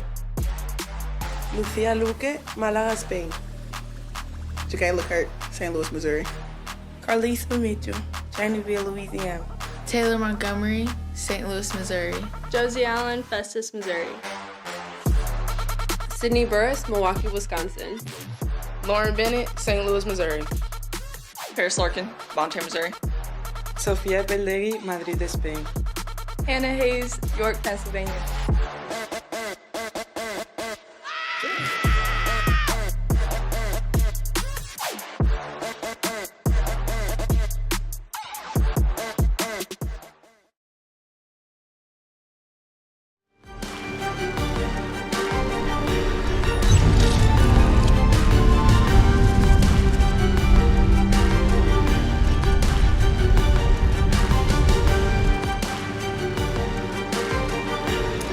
Halftime score 44-27, Jeffco over Southeastern Community College. And Matt, you have some stats for us, my friend? I do.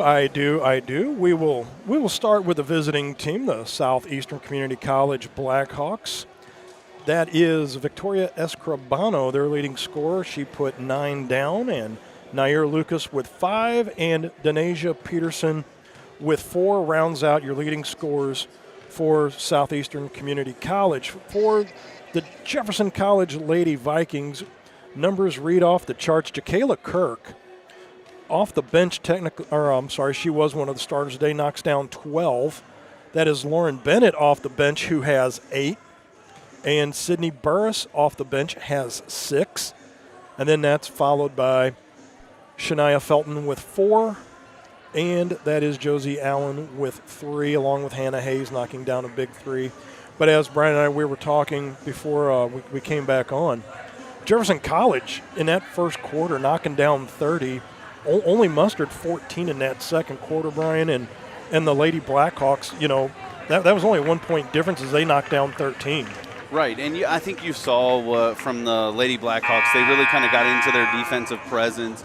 They were really switched kind of away from a zone more to man-to-man to try and limit some of those drives, some of those easy baskets. And so I think that helped. On the flip side, Jefferson College Lady Vikings have been doing a tremendous job of defense, getting turnovers, which helped them in the first quarter. Second quarter, not as much. Southeastern cleaned it up a little bit. They didn't turn it over quite as much, and so it kept those transition points to a minimum. And this is also one of the few sports where you've got to have time of 15, 20 minutes to work with on some things. And as we talk on the football side, it's going to be interesting to see how they come out of this break out of halftime. Is halftime going to be a thing where they come out after having that layoff, not able to get the juices flowing again? Or could halftime be a thing where if you're Southwestern, or Southeastern, you come out and maybe there's something that you found at halftime that you can address and you can approach, because the lead's 17 for the Lady Vikings. What are the Blackhawks going to be able to do to combat that? Yeah, and that's going to be the big challenge, because you've seen both quarters they were able to get kind of what I would consider mid-level runs. They weren't like big runs where they ran away with it, but 7-8 point kind of runs to nothing there with Jefferson College. And so you're going to need a number of those, but maybe extend them a little bit longer. A good 10-0 run here early in the third quarter will get you right back in this game. And so you're going to be looking to kind of move fast, get some transition baskets, and make your open jump shots when they're there. Third quarter underway, and they're going to call a charge. So I guess she must have just thrown the flapper out there a little too hard, was Toddy Pereira. Yeah, and we've kind of talked about this all through the first half. It is a very, very tight called game. The officials aren't letting them get away with anything, and so you're going to have to watch that extra separation you're trying to get. And that's as her an fourth. Offensive player. Lukey with the rebound, out to Allen. Allen back over. They get it to Mills, gives it to Kirk. She's going to go ahead and finish off the play anyway. So, believe that was 23 Peterson that they called the foul on, and that's her third now. So, they have a relatively short bench down there. I'm only seeing 3 Lady Blackhawks down there. So, you start getting people in some foul trouble. Josie Allen just too hard off the panel. Underway here in the third quarter, just 35 seconds in. Yeah, and you talk about the short bench, too. You got to think about conditioning early in the season as well. These players are going to get tired towards the end of the game, and so you're going to need that bench help. And so if you get in foul trouble, it's going to be a very, very challenging end of the game if you're Southeastern. Maes over to Peterson. Lucas going to kick it back out to Peterson. Peterson was going to try to drive on Lukey. Shot clock goes off, but does get the 2 points. Is Lucas. After 5 in the first half, they're saying Kirk stepped on the baseline when she threw the ball in. So that is now going to be an unforced turnover now. Lady Blackhawks get a free possession essentially now. So setting up shop will be Maes. Down low to Lucas. Lucas bounce pass to Peterson. That was almost picked off. And now a reach in. What are they going to call? They're going to call a jump ball. And possession arrow will go to Jefferson as they're now going left to right. If you're following us on the Mixler app through the TKDS Sports app, YouTube, Facebook, X, we're on there as well. Thank you to everybody. Do that liking and subscribing to Livestream STL. It looked like just an ankle gave out there on Kirk on the way through, and she was the intended target of the pass, but went over her head, because she was head over tea kettle on the floor. 8:32. left to go in quarter number 3, and it is a 44-29, so a 15-point lead for the Lady Vikings. Down low, underneath. Once again, tried to throw it up underneath. Did Princess eBay, but she was fouled nonetheless and is going to go to the line to try to deposit him through from the charity stripe. And so far, you know, kind of what you want to happen if you're Southeastern coming out of the half. You really kind of lock down on defense a little bit. You've gotten some easy baskets, obviously free throws being the easiest, but you've got to knock those down if you're going to climb back into this game. And eBay misses the first one. Was a chance to cut it to 14, and it is now 44-30. eBay's second point now has come on another free throw. So there's Felton. Felton over to Mills. Mills. They called her with the charge on that. I don't know about that one. I'm kind of with you on that, Matt. It looked like that's number one. fourth. Right, she was in the box or in the half circle down there underneath one. Your feet cannot be on those lines. You've got to completely be outside. So I think that was just a miss. Should have been a blocking call, and Lady Vikings at the free throw line. Little press being put on. They turn it over. Allen, spin move out to Mills. She goes off the square and in. Welcome to the score sheet, Kenise Mills, her first 2 of the game.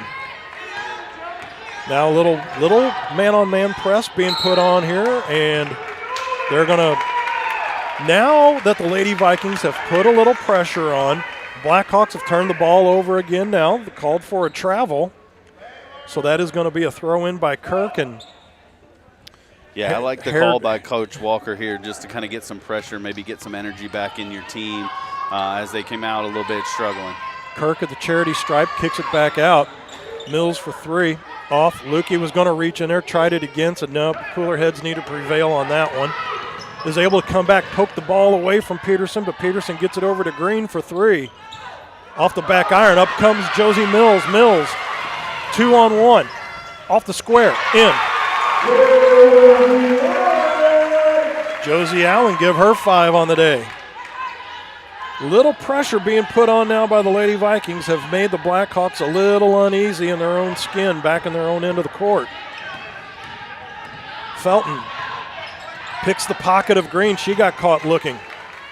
Back over to Allen. Allen, you can hear Coach Walker down there wanting to pick up the pace and the tempo. Allen off the far side. Lukey goes up for the rebound. Taken by eBay. eBay gives it over to Lucas, over to Peterson. Blackhawks looking to slow the pace down a little bit. Not liking the track meet they're involved with at the moment. 20 on the shot clock. The lead's 18.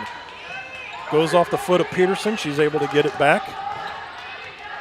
Back on Felton. Felton. Now they go out to Green. Was tipped by Josie Allen on the way by. That was Carlisa Mitchell once again. They kick it back to Green. Lukey grabs the rebound. Over to Felton, and back up come the Vikings. Mitchell, 1-on-1. Misses it off the panel. Kirk grabs the rebound. Comes up short. Rebound taken by Lucas. That was an easy bucket. Should have been made not once but twice. Lucas on Lukey. Drives through the paint, goes up. Oh, offensive charge. Nice job by Lukey to set the feet. Yeah, and Lukey's kind of been that unsung hero. She's not shown up on the point sheet so far, but her rebounding, she's got to be close to double digits on the rebound, and what she's providing on the defensive side of the ball has been huge to spark some of these quick transition baskets and easy scores by the Lady Vikings. Could not agree more. Mitchell over to Josie. Josie Allen. Back over to Mitchell, down low to Kirk. Simple touches all the way back across court. Felton going up to shoot, so she was able to get the shot off, so that will be another foul on Maïs. That's her second, one of the few that aren't really in foul trouble for the Blackhawks, but that is going to send Felton to the line as she was in the act of shooting. With 5:53 left to go in quarter number 3, puts that one right through the bottom from Warner Robins, Georgia. 5'8" sophomore. Couple spins of the ball and up and through. Wow. I mean, didn't even hit the net either. Just beautiful back rim and straight down. Just I mean, that was so clean. I thought it was an air ball for like a split second. 50-30. The lead is now opened up to 20 for the Lady Vikings. And you saw the change once Coach Walker decided to put some full court pressure on. It's really kind of gotten the Lady Vikings back into just some easy transition baskets off of turnovers. Turnover, Mitchell over to Allen on the 2-on-1. She puts it through. Josie Allen, give her 2 more, make it 52-30, 22-point lead. And a smart move by Coach Walker. There's another pickoff by Felton. Dish down low, Kirk off the square and in to Kayla Kirk. Give her 14 on the afternoon. That was just a simple turnover, as that was the feet of Maiz just going out from underneath her. And with 5:15 left to go, there's a timeout taken. I was just getting ready to say. By Coach Chevis. Right, you've got to call a timeout here. And we're going to take a timeout as well with 5:15. This is Lady Vikings basketball on Livestream STL.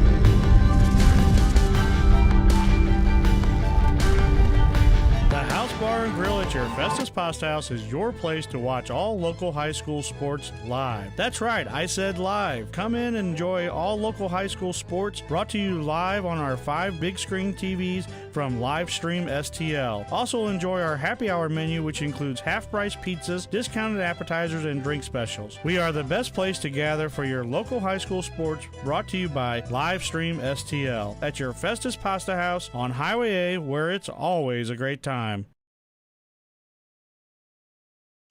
Back here at Jefferson College, the Joe Ellen Stringer Court. Matt Bates, Brian Keplinger with you. And during the timeout here, we were just talking.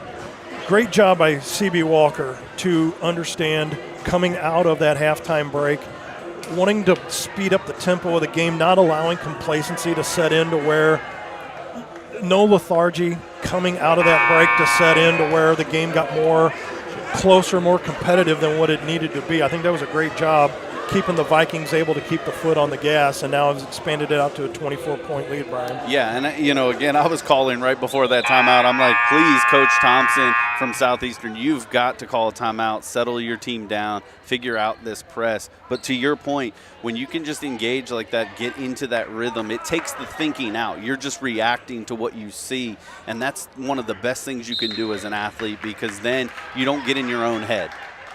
Because really, there's 2 dynamics of that, like in your little coaching philosophy box here, where, you can get into a track meet with someone and the buckets aren't falling in.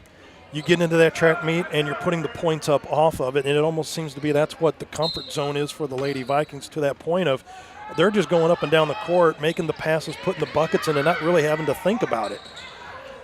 Mitchell fires one up just a little too hard. Rebound grab by Green, but pressure put on by Felton. Felton creates a turnover, comes back 2-on-1.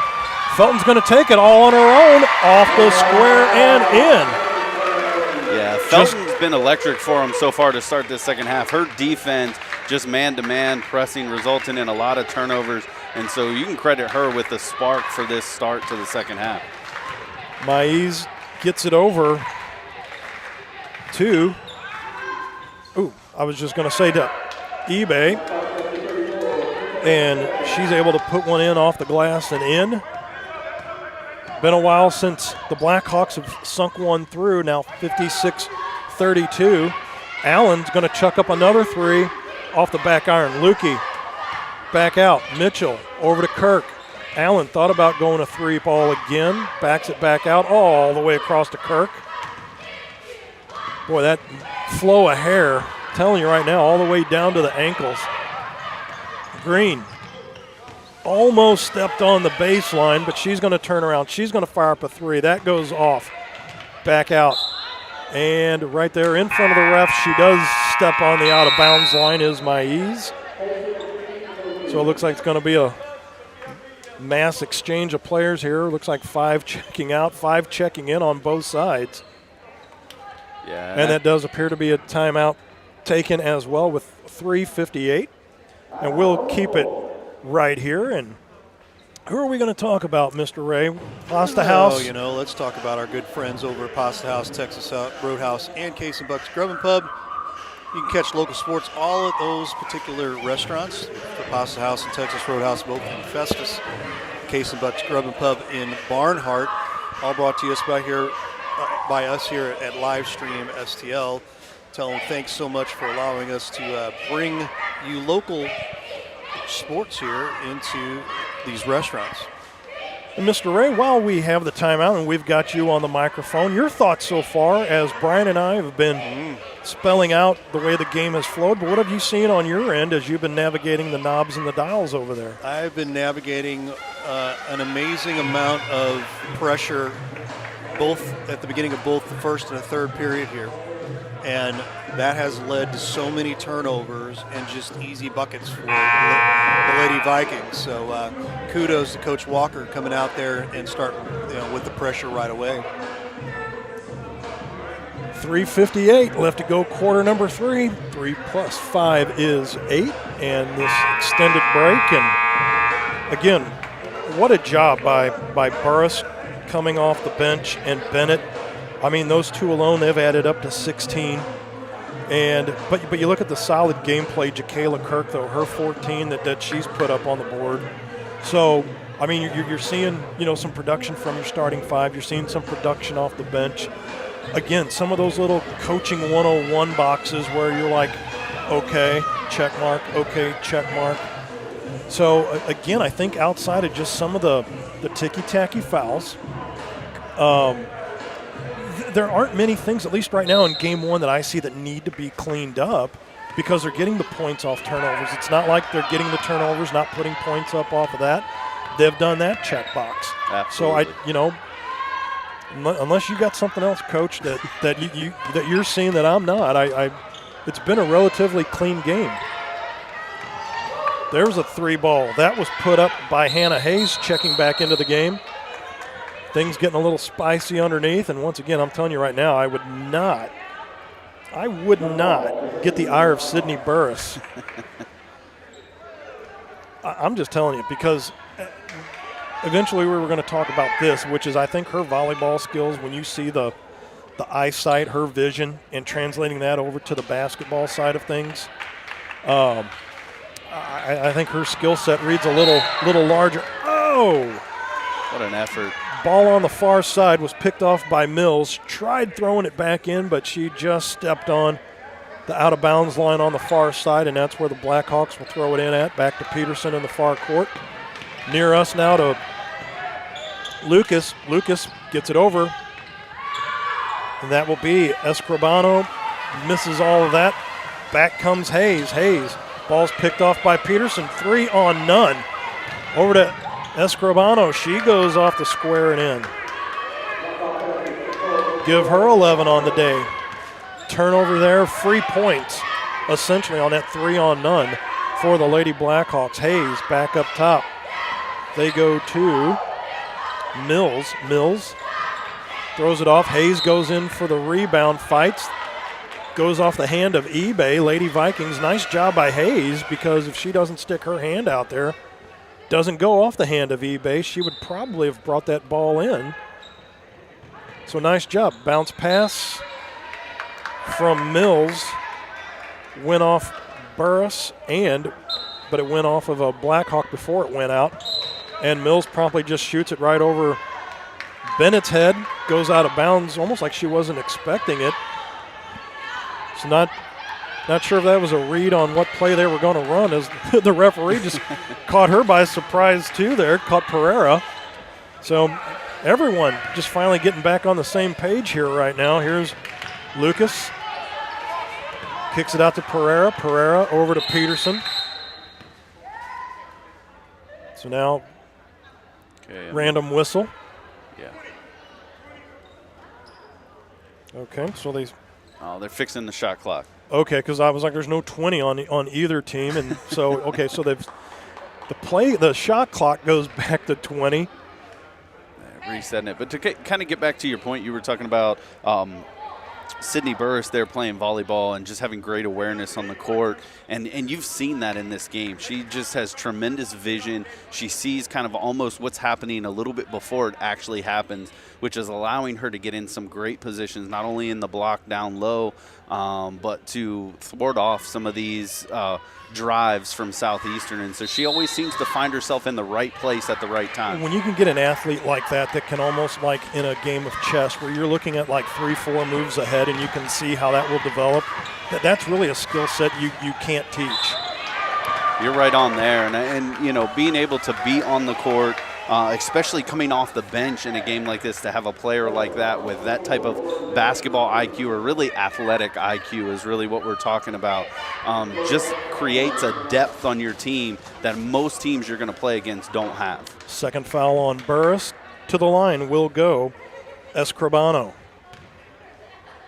That is Victoria Escribano. And she'll drop that one clean and through. Have her at 12 today, has almost a third of the points. Whoop. Add another one to that as she knocks another one through. So 13 on the day for Escribano. Hayes tried to force one a little too hard in the middle of three Blackhawks. Around the back goes Peterson. Look at that skill set. Tried a little Jordan move underneath the glass, but a little put back in by eBay. 5 on the day, 4 in this half alone for her, with just a tick over 2 minutes left to go in quarter number 3. And no look for Burris. That does just enough mustard to get that one to drop through. 58-38, still a 20-point lead. Press put on. Burris almost created a turnover there. eBay bangs that one off the rim and in. Couple quick buckets for Princess eBay. Now we have 92 seconds left to go in quarter number 3. There's a quick pass down to Bennett. Bennett over to Burris. Kick it back out to Mitchell for 3. And that is a rebound taken by Escribano. She navigates her way through traffic, pulls up shop, being guarded by Hayes. Hayes sticks her hand in there. Going to get her with a little foul. That'll be her second. Seems like a little bit of a frustration foul just a couple plays ago. She was kind of credited with a turnover there. Just an ill-advised pass, trying to force something in there, and you can see the frustration on her face kind of still sitting in. Escribano, spin move 1-on-3. She's going to get that to fall in, the bucket and the bruise. And don't look now, Mr. Bryan, but it's 58-42 all of a sudden. They've trimmed it from 20 now down to 16. Yeah, and this is kind of what they've done all game. Each quarter they've kind of gone on these runs.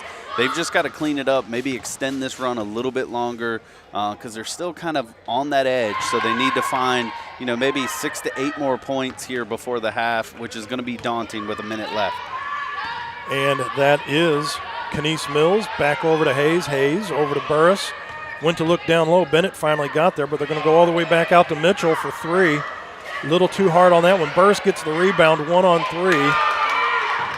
Tried a little shuffle pass through the middle. That goes nowhere. Hayes trying to reach in on Peterson on the way by. Tries it again. No dice. Peterson took her eyes off the ball. That's Cornell. Steps on the line right in front of us. Almost a nice cherry pick right there by Alicia Cornell. Just tremendous battle for that ball right there from Cornell. Really fighting hard. Unfortunately, just stepping on the line as she went to save that one. So another mass exodus. 5 will check out, 5 will check in. As CB Walker's got that luxury with a complete bench over there. And that is 30 seconds left to go, as you can hear him down low. Open look, down low, but feeds the ball right into the breadbasket. Here comes Felton. Felton right off the panel, and in she goes. Final 14 seconds and counting. Now it's 60-43, 17-point lead. Turnover. Goes off the square. Kirk going to grab the rebound. She throws it off front of the rim. And time will run out here in quarter number 3 with the score. Jefferson Lady Vikings 60. That is Southeastern Community College 43. This is Lady Vikings basketball right here on Livestream STL.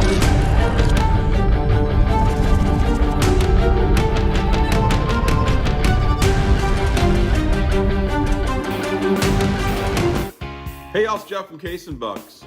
Thanks for watching the games today. We appreciate all your business all year long. Don't forget, we've got awesome wings, we got amazing burgers, we got salads like you wouldn't believe. Come check us out. We have barbecue on Thursdays, we have Southern nights on Wednesdays, we've got bingo on Tuesdays. We can't wait to see you all. Thanks a bunch, and we look forward to having a great summer with y'all.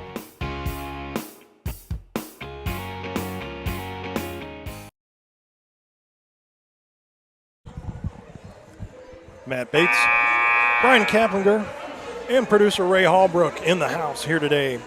Not just the house, the Jefferson College field house.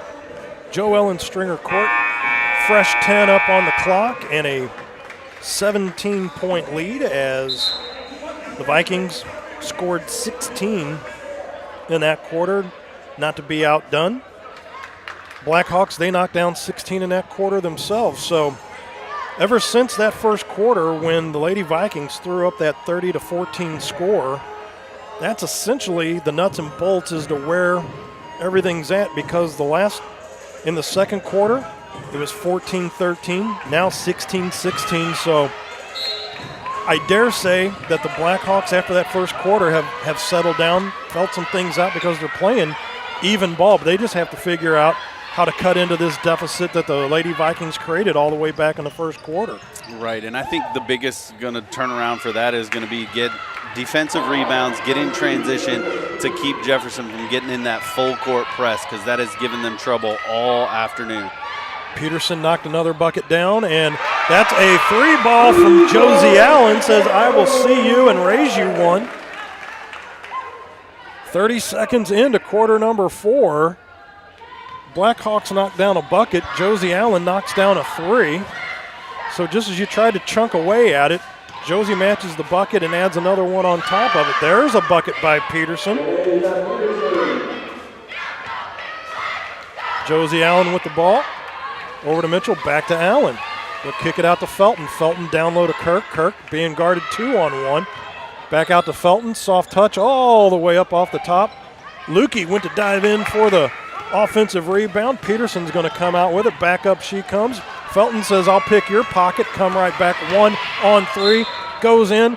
Little lean in on the way through, and it should be going to the line to shoot 2 with 8:46 left to go into the contest. Yeah, just a great job by Felton. One, with the strip, turning it around, and in creating contact to the basket to force the officials to make that call and get some free throws here. 4th on Peterson. That will send Felton to the line. Have her with 10 on the day. After having only 4 in the first half alone, she's knocked down 6.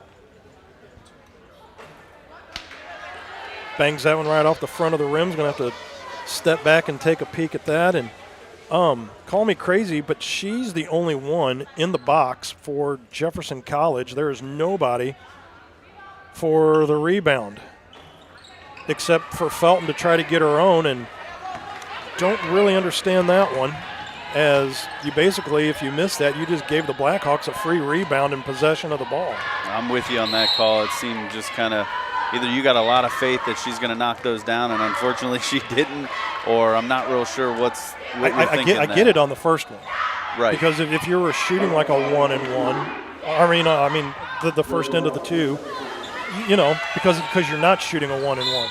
But on that second one, a little more help, just right. A little more. Right. You never know when you're going to get one of those long rebounds, those quick bounces off the rim that go right to, these other players that are in the box. And like you said, really with that, there's no hope for Felton to really get through 4 other players to get that rebound. Until you can show me somebody at any level that has actually shot 100% for an entire year. Where I would say, you know what, Brian's got this. Hey, everybody just back off, because he's never missed a free throw in his life. Right. I mean, we say it all the time, even the basketball coverage that we do, whether it's high school, whether it's collegiate, whether it's the ABA Professional League, because the game can just change. You get that last free throw, I mean, you could kick it out for a three, and all of a sudden it's a completely different game. You're right on. As opposed to just giving the Blackhawks a free ball. Here's Allen for three, just a little too hard. Burris down to Felton, puts the ball on the floor. Look at Burris fighting for that. Up they go. And I'm telling you right now, Burris wanted none of that. Do not reach in on me. And Burris explaining to Josie Allen, the freshman, and did you see the eyes? That's right. Very intense. Look, you got to go after these. Burris, one of the leaders on this team. But once again, even as a teammate, I would still not want to poke her with a stick.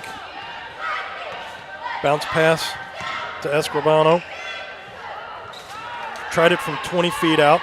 Says nothing on that one. Burris all the way down to Kirk. Kirk 1-on-3, and they're going to get her with a travel down low under the bucket. Yeah, a lot of contact there on the pump fake initially, which I think forced her to take that extra step. I was a little surprised at no call. That's a turnover there. You can just see Coach Walker.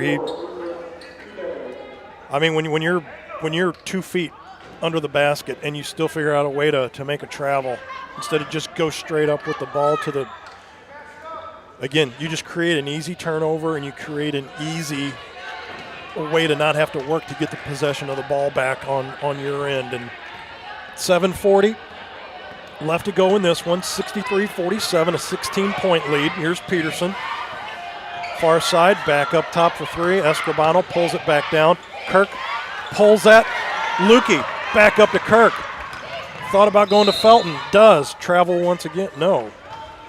They're going to call the reach in there on number 23 for Southeastern. I really thought the way she put the brakes on, that's what they were going to call once again, because, again, another play she just could have gone straight to the box on. And sometimes you try putting the brakes on that train too quickly, create more of a problem than you initially intended to. I mean, I get it. Great idea to go to Felton on that. Right. But you just put the deposit into the bank and be done with it. There's Kirk for three, misses that. Burris outruns everybody to get to the ball. Thought about going to Felton, and had Escribano trying to read that play, thought better of it. Kirk goes down, and she just airmails one straight through everybody. So once again, another unforced turnover. All of a sudden, thinking Coach Walker might need to take a timeout just to reset the mates on the ship here, just to get it to sail properly and keep everything afloat. Yeah, I'm not sure kind of what's going on. Maybe, again, we're talking this is a season opener. Maybe your legs just aren't under you as well as you'd like at this Looked point like in the a travel season. right there, and it is. Yes. So thank you, Maiz, for the turnover right back. As I say, those basketball gods giveth and taketh away. They are an unruly sort. So here comes Josie Allen back up the court. Floating, looks like a floating zone that they're running. Yeah, it looks, again, just the way the pace of the game has been going, maybe just for them to try and create some opportunities to get in the passing lanes. Lucia Lukey.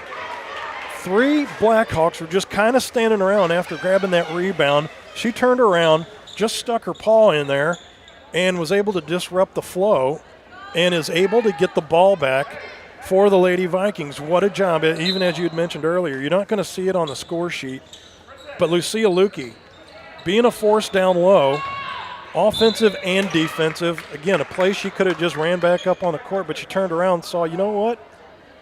Maybe I take advantage of this. Was able to get the ball back for the Lady Vikings.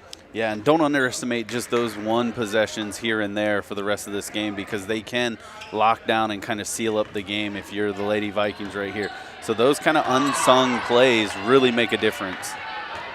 Almost a turnover in that back court. Look at Felton. She's not giving up.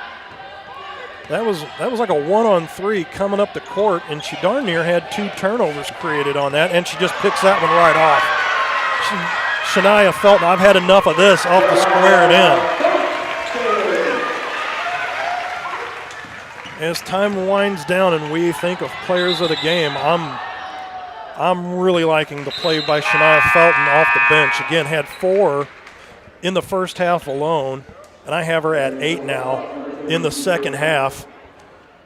Yeah, definitely in this second half, she looks like she's playing chess while everybody else is playing checkers out there. She is reading the floor really, really well, creating a lot of turnovers and getting easy baskets for herself. Yeah, when you can create easy baskets for yourself, that really does make life a lot easier. Here's Kirk, has players all over her. One's down in between her legs. But when you pick the ball up off the floor, though, you don't have to worry about people fighting for the ball down on the floor with you.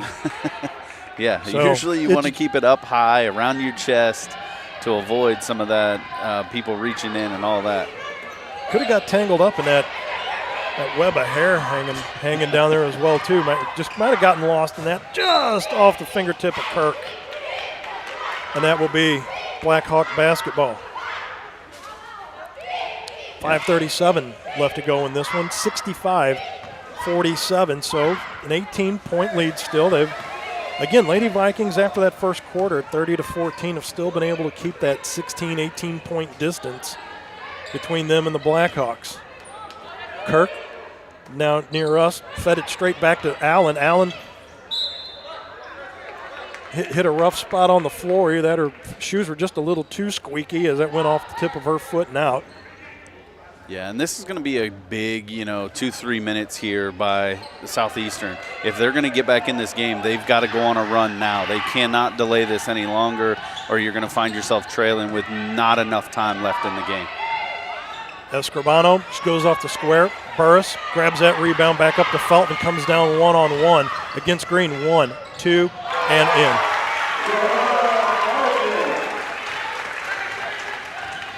Again, making those buckets easy on yourself. Picks the pocket once again. Green can't get out of her own way. Goes for the hack and the bucket and the bruise. Goes Felton to the line once again. And we can keep talking about her. Right now, this second half, she has really just kind of said, I have had enough. I'm going to take care of things. I'm picking up the ball handler. I'm taking the ball, and I'm going to the lane, and you're not going to stop me. Shania Felton once again from Warner Robins, Georgia. 4 in the first half and a media timeout, and we are going to step aside as well with 4:49 left to go in this contest. This is Lady Vikings basketball right here on Livestream STL.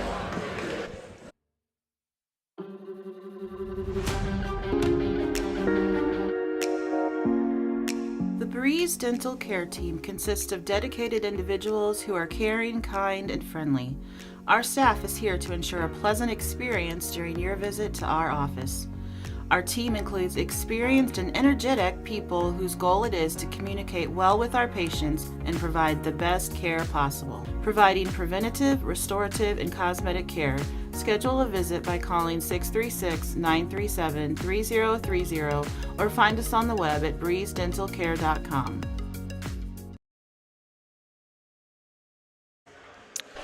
We are back here, and if you're interested in being a sponsor for us here at Livestream STL to cover some of the great different sports, we have a lot of basketball this season here. Vikings basketball, courtside basketball, that's our high school stuff.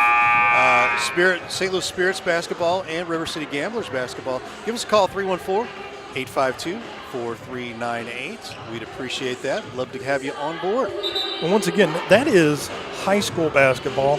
That is college basketball and professional basketball. It's semi-pro. Yep. That is the run of the gamut. Yep. I mean, and high school basketball getting ready as well to kick off soon too. So, a couple weeks here. Sponsorship will definitely be appreciated because, mom, pops, aunts, uncles, everybody's wanting to see their kids, and well, that's the way you do it. That's the way you get the coverage from Livestream STL is through that sponsorship and the job that Ray Hallbrook does. Comes out of the break. Look at that. When you put people in the box to get those rebounds, Burris grabs that missed free throw instead of having nobody back there. Look at what happens when you stack the box just a little bit. Right, and really looking to kind of put, the nail in the coffin here if you're the Lady Vikings. Just play sound defense and continue to get out in transition where you can and protect the ball on the offensive side.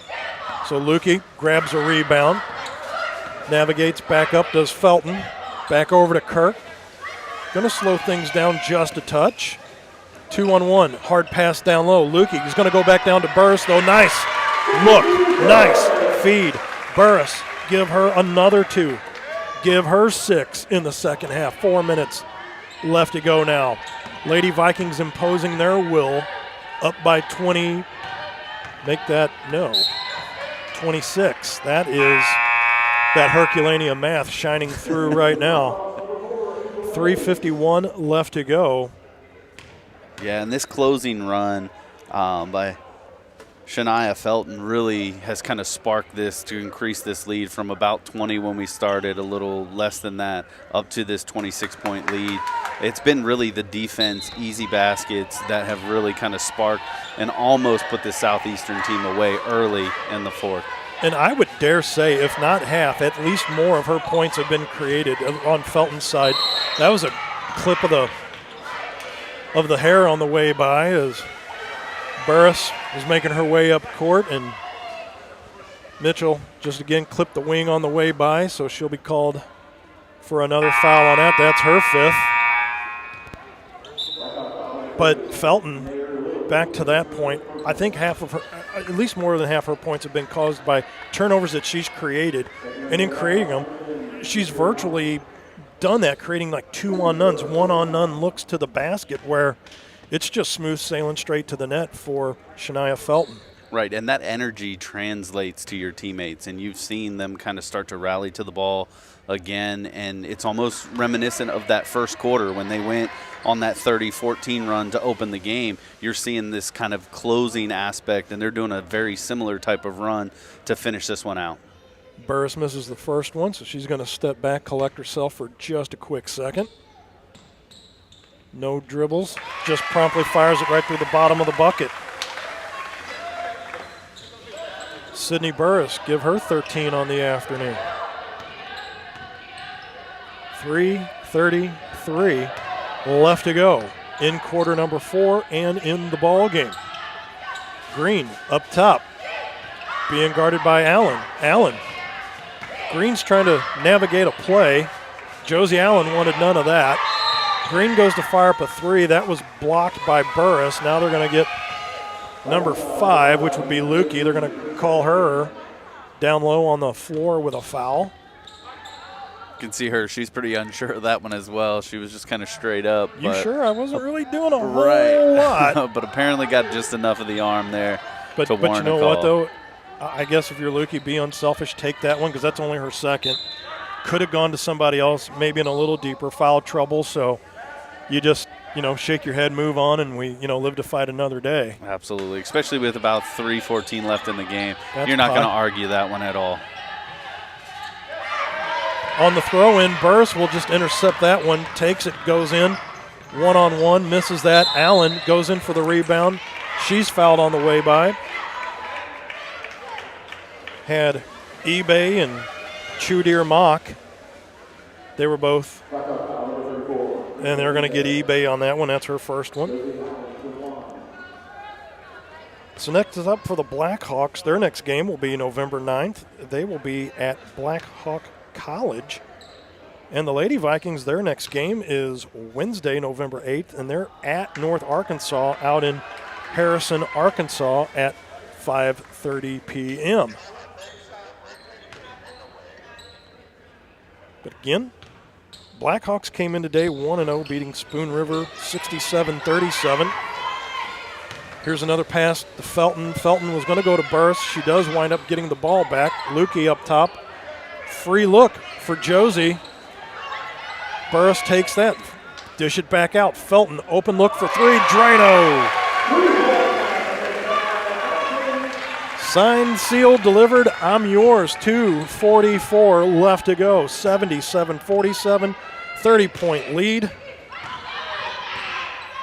Pass down low was intercepted by Burris, and it's going to be Vikings ball as eBay stuck her hand out there and went off of her fingertips and out. Full 5 checking out, full 5 checking back in.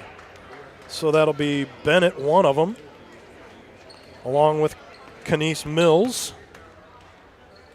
And on the far side of the court, Carlissa Mitchell. And that will be Eppeldeggy, the big down low, wearing 3-2. Carlissa up for 3. That rolls in and out. Eppeldeggy gets it down low. Back out. Goes off. Cornell went to shoot. Went off a hand and out. See what hand. The mystery hand must have gone off a Blackhawk then.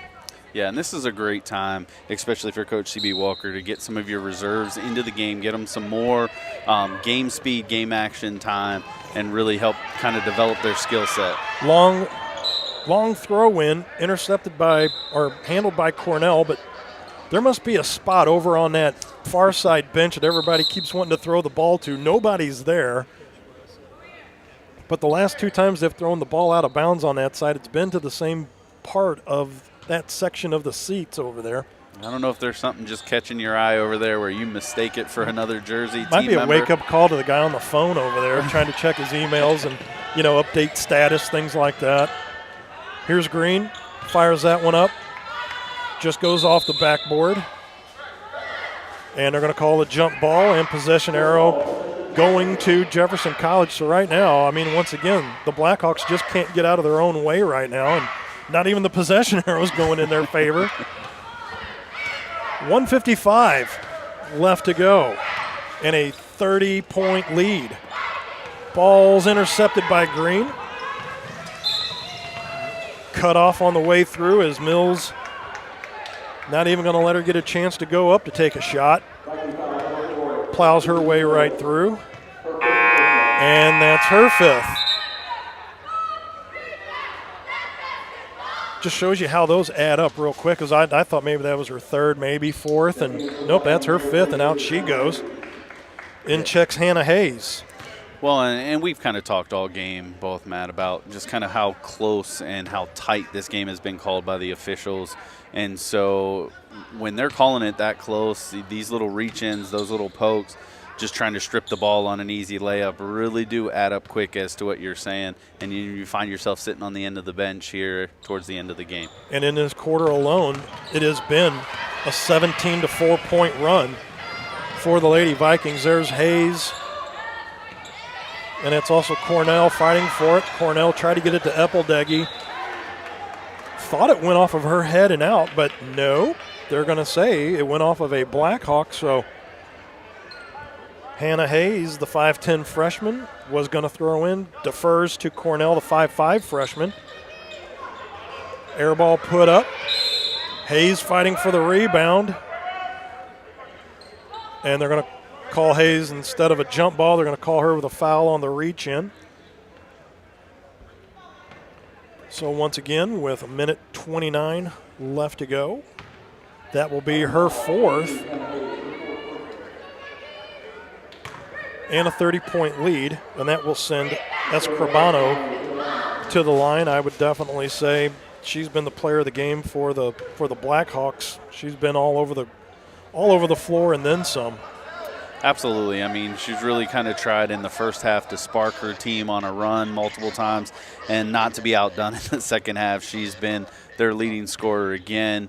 And so really trying to create a rally. But, in the game of basketball, you always need help. You're not going to be able to do this alone. And today she just kind of finds herself a little uneven on that side of the ball. 16 points on the day. On that last one that she missed, Eppeldeggy grabbed the rebound, stepped on the out-of-bounds line. So that'll be a turnover. Here's Green, going to go up on Cornell. She'll take that one right off the side of the backboard. Gets it over to Mitchell. Mitchell back over to Hayes. Hayes, that's Bennett. Another offensive rebound. Give them 3 on that one. Hayes for 3 and in! They're calling it a 2. Okay, well. Right. If she doesn't wear a size 10, and just puts the 9.5s on, she makes that one as we're under a minute left to go now. So it looks like quick timeout's going to be taken by Coach Chevis. Chevis Thompson, and we're going to keep it right here. Again, 79-47. And Mr. Ray, once again, we should thank the three businesses. That would be Pasta House in Festus, 636-725-0300. Go to pastahouse.com. Texas Roadhouse in Festus, 636-330-0512. Or go see Jeff Fitter up at Case and Bucks in Barnhart, 636-464-0110. Or go to caseandbucksbarnhart.com. Hit that happy hour Monday through Friday, 3 to 6. Burgers, wings, cold drinks, and salads like you wouldn't believe. Thank you to the three local businesses for airing the games on Livestream STL inside your establishments. But again, more businesses. Don't be afraid to hit up Mr. Hallbrook for that sponsorship as well, too. Anytime's a good time to get a hold of Mr. Ray. Pressure being put on by the Vikings. Bennett just about made Green part of that Viking court right there. So 50 seconds left in this one. Cornell over the timeline, over to Mitchell, back to Cornell.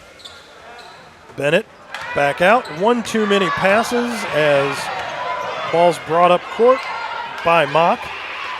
Chudier gives it over to Maiz. And that is Escribano directing traffic now with 26 left to go. Far side, 2-on-1 as Maiz looking for an outlet. Gives it to eBay. She's going to go in and fouled on the way through with 15.7. And just to make note, 4 on the shot clock. Blocking foul. And that would be on number 32. That's on Eppeldeggy. Give her first one of the day. Yeah, and what you've kind of really been looking at over the last 2 minutes on both sides, I think, is just seeing who can establish their offense. You know, the score's out of reach. The game isn't going to change. And so it's really just let's run our offense and get set for next week, especially on Jefferson County side or Jefferson College side. They're just, you know, getting some reserves, some play time and saying, hey, let's run this right and make the smart plays and get out of here with the W. W. But it's also how do you handle yourself? You know, coach is relying on you. That's why you're on the roster. Right. You know, and whenever I put you in, yes, it might be mop-up duty in a 31-point lead, but how productive are you? Give me the effort. And there you see Cornell intercepts that, looking for an outlet, and time will run out. So 16-point differences in the first quarter and in the fourth quarter. That is a 79-48 win for the Jefferson College Lady Vikings on home opening day. They dispatch of the Southeastern Community College Blackhawks 79-48. We're going to step aside. When we come back, the post-game show will continue as we try to get Coach Walker and the player of the game, which we're going to say right now is Shania Felton. This is Lady Vikings Basketball Livestream STL.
What if there was a place that could help you discover the possibilities? A place where you could find your passion, your purpose, your path. Jefferson College is that place. So what are you waiting for? Discover the possibilities at Jefferson College.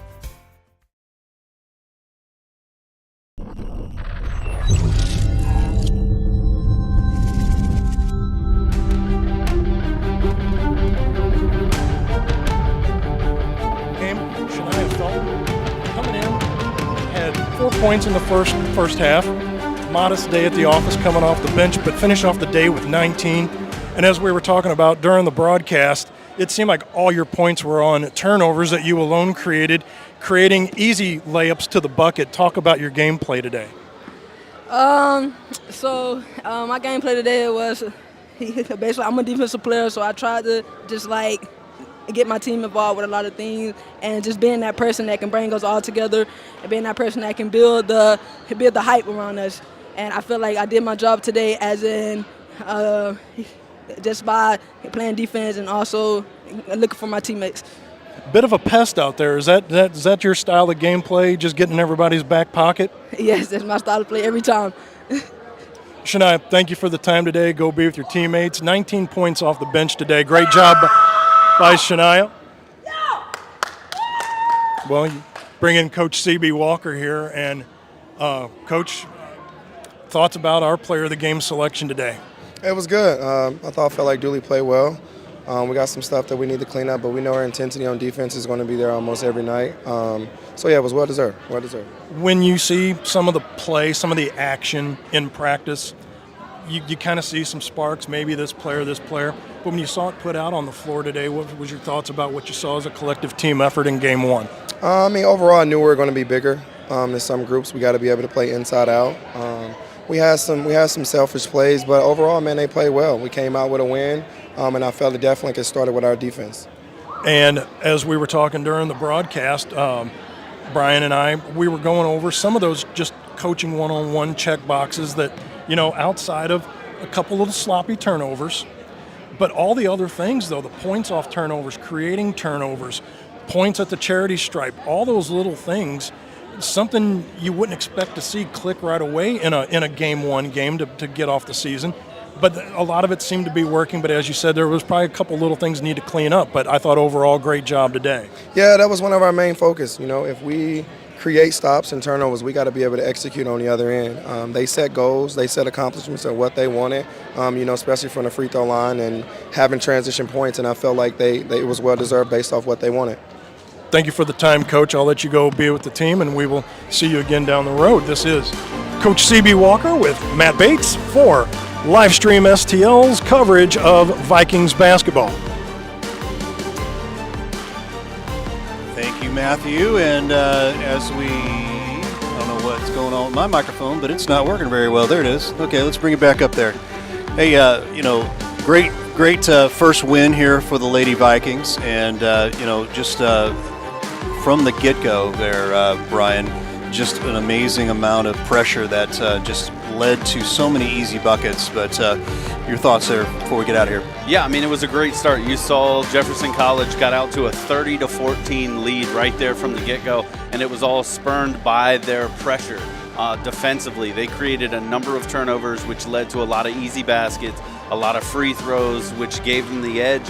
In the middle of the game, you saw them. They just kind of settled into their offense. They didn't do anything spectacular, but they kept pace. And because of that, you saw just, there towards the end of the game, you were finding that Southeastern was having to press a little bit, and give a lot of credit out to Victoria Escobar.